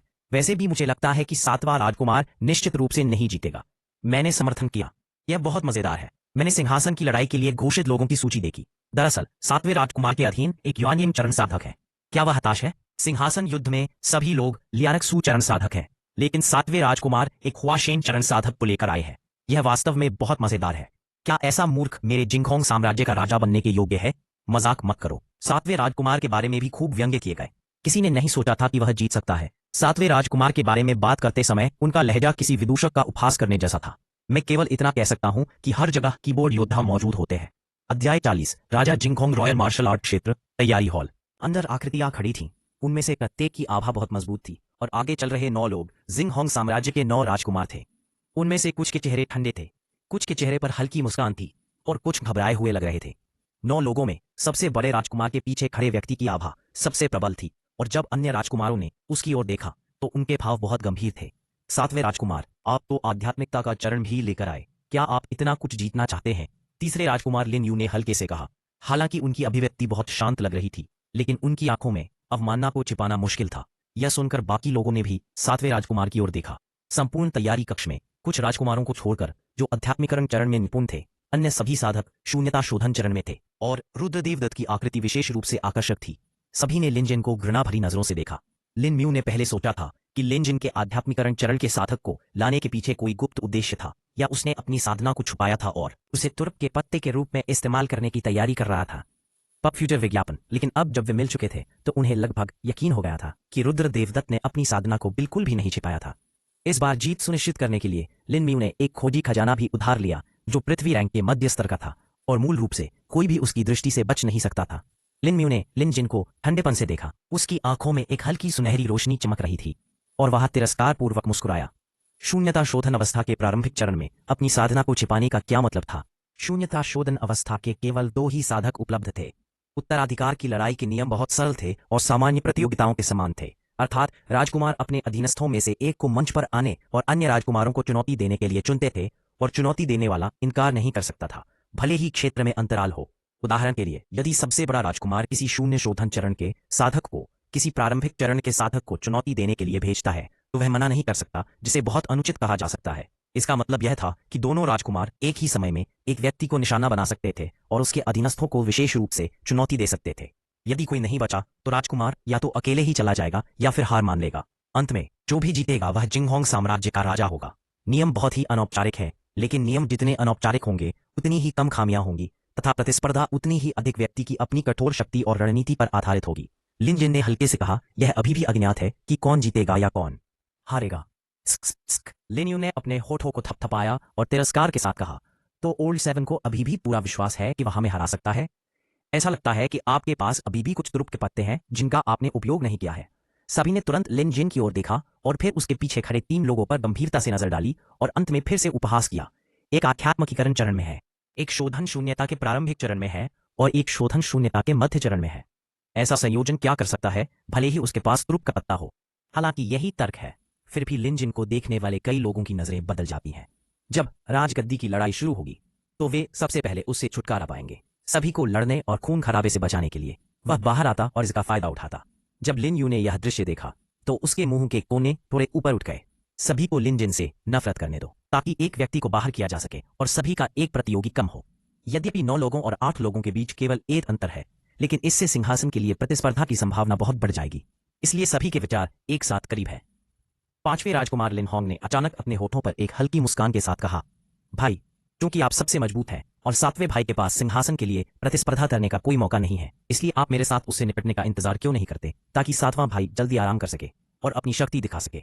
लिन जिन की ताकत के साथ वह सतह पर लिन जिन को लगभग पूरी तरह से कुचल सकता है और उसे केवल देर चरण शोधन आभासी भेजने की आवश्यकता है। यदि लिन जिन के पास वास्तव में कोई तुरुप का पत्ता है तो वह लिन म्यू की ताकत का भी उपभोग कर सकता है। लिन म्यू ने मना नहीं किया। उन्होंने एक अथाह मुस्कान के साथ कहा, कोई बात नहीं। यह सुनकर लिन होंग ने अपनी आंखें सिकोड़ लीं और उसके मुंह पर मुस्कान और भी तेज हो गई। रुद्र देवदत्त लोगों के इस समूह को खुलेआम और गुप्त रूप से लड़ते हुए देख रहा था। 9 लोग, 900 दिमाग। लिन जिन ने उनके खुले और गुप्त लक्ष्यीकरण के सामने मजबूत भावनाएं नहीं दिखाई, बल्कि बेहद शांत दिखे। उनकी राय में जब तक रुद्र देवदत्त वहां है, इस बार उसकी जीत की संभावना बहुत अधिक होगी। एक शक्तिशाली साधक जो संलयन चरण में कम से कम आधा कदम आगे था, यहां तक कि लिन म्यू के 3 परिष्कृत चरण भी उसके विरोधी नहीं थे। तथापि लिन जिन की आंखें गंभीरता से चमक उठीं। इस बार उत्तराधिकार की लड़ाई में आजादी का स्तर बहुत ऊंचा था। सेनाएं, तावीज और यहां तक कि कई शक्तिशाली जादुई हथियार भी इस्तेमाल किए जा सकते थे। उच्च स्तर की स्वतंत्रता, यह पूरी तरह से पारिवारिक पृष्ठभूमि की प्रतिस्पर्धा थी और सबसे बड़े राजकुमार की पारिवारिक पृष्ठभूमि सबसे गहरी थी। उसकी मां का परिवार जिंगहोंग साम्राज्य में एक और राजा स्तरीय शक्ति डू परिवार था। डू परिवार जिंगहोंग साम्राज्य का केवल एक जागीरदार था। अगर वे अपनी पूरी ताकत से लिन वो की मदद करते तो डू परिवार के संलयन चरण के पूर्वज भी सीधे मदद के लिए आगे आ सकते थे। सौभाग्य से युद्ध में भाग लेने वालों का निर्धारण 3 दिन पहले ही हो चुका था और इन लोगों में डू परिवार का कोई पूर्वज नहीं था, शायद इसलिए कि वे राजा जिंगहोंग के डर से चिंतित थे। डू परिवार ने लिन म्यू की खुलकर मदद करने की हिम्मत नहीं की। लिन म्यू के अधीन 7 लोगों में से 3 शुद्धिकरण शून्यता चरण की पूर्ण अवस्था तक पहुंच चुके हैं, 3 शुद्धिकरण शून्यता चरण के अंतिम चरण तक पहुंच चुके हैं और 1 शुद्धिकरण शून्यता चरण के मध्य चरण तक पहुंच चुका है। उनकी शक्ति बेजोड़ है और वे अन्य राजकुमारों को लगभग पूरी तरह से कुचल देते हैं, और यह तो बस ऊपरी ताकत है। लिन म्यू के साधनों से वह निश्चित रूप से कई खजाने प्राप्त कर सकेगा और उसकी ताकत में निश्चित रूप से बहुत सुधार होगा। लिन जिन थोड़ा अवाक रह गया। क्या लिन यू और लिन होंग दोनों मूर्ख हैं? 9 लोग मौजूद हैं, किसके पास तुरुप का पत्ता नहीं है? सबसे कमजोर की बजाय सबसे मजबूत लिन म्यू को निशाना बनाना बेहतर है। क्या यह बेहतर नहीं होगा कि हम एक दूसरे से लड़ने से पहले सबसे मजबूत से निपटने तक इंतजार करें? बेशक उन्होंने रुद्र देवदत्त के बिना भी ऐसा ही सोचा था। हालांकि लिन होंग का लक्ष्य वास्तव में पूरा हो गया था। सामान्य परिस्थिति में लिन म्यू उसे मार देता, जो लिन म्यू की परीक्षा लेने और उसकी शक्ति को नष्ट करने के बराबर होता। मौखिक टकराव और मानसिक खेल के एक दौर के बाद तैयारी मंच पर सन्नाटा छा गया। लगभग आधे घंटे बाद एक तीखी आवाज प्रसारित हुई और पूरे मार्शल आर्ट क्षेत्र में गूंज उठी। मौन, मेरा राजा यहाँ है। सबसे पहले बाहर आने वाला एक हिजड़ा था, जिसने बादलों के आकार का सफेद रेशमी वस्त्र पहना हुआ था और जिसकी आभा अत्यंत शक्तिशाली थी। आधा चरण सल्लेन अवधि पूरा शाही मार्शल आर्ट मैदान तुरंत शांत हो गया और एक पिन गिरने की आवाज सुनाई दी। अनगिनत लोगों ने सिर उठाकर उस आवाज की दिशा में देखा। उनकी आंखों में डर था। जल्द ही लेवेंडर रंग के कपड़े पहने एक अधेड़ उम्र का आदमी बाहर आया। उसका चेहरा दृढ़ था और वह बिना किसी क्रोध के राजसी था, मानो कोई सम्राट 9 स्वर्गों पर राज कर रहा हो और लोगों को दमन का गहरा एहसास दिला रहा हो। उससे एक घुटन भरी और डरावनी आभा का हल्का सा एहसास हो रहा था। जिंगहोंग साम्राज्य, राजा जिंगहोंग। जो साधक आधे चरण तक पहुंच गया है वह मूल क्षेत्र में वापस लौटता है। अनगिनत लोग राजा जिंगहोंग को भय से देख रहे थे, सांस लेने की हिम्मत नहीं कर रहे थे।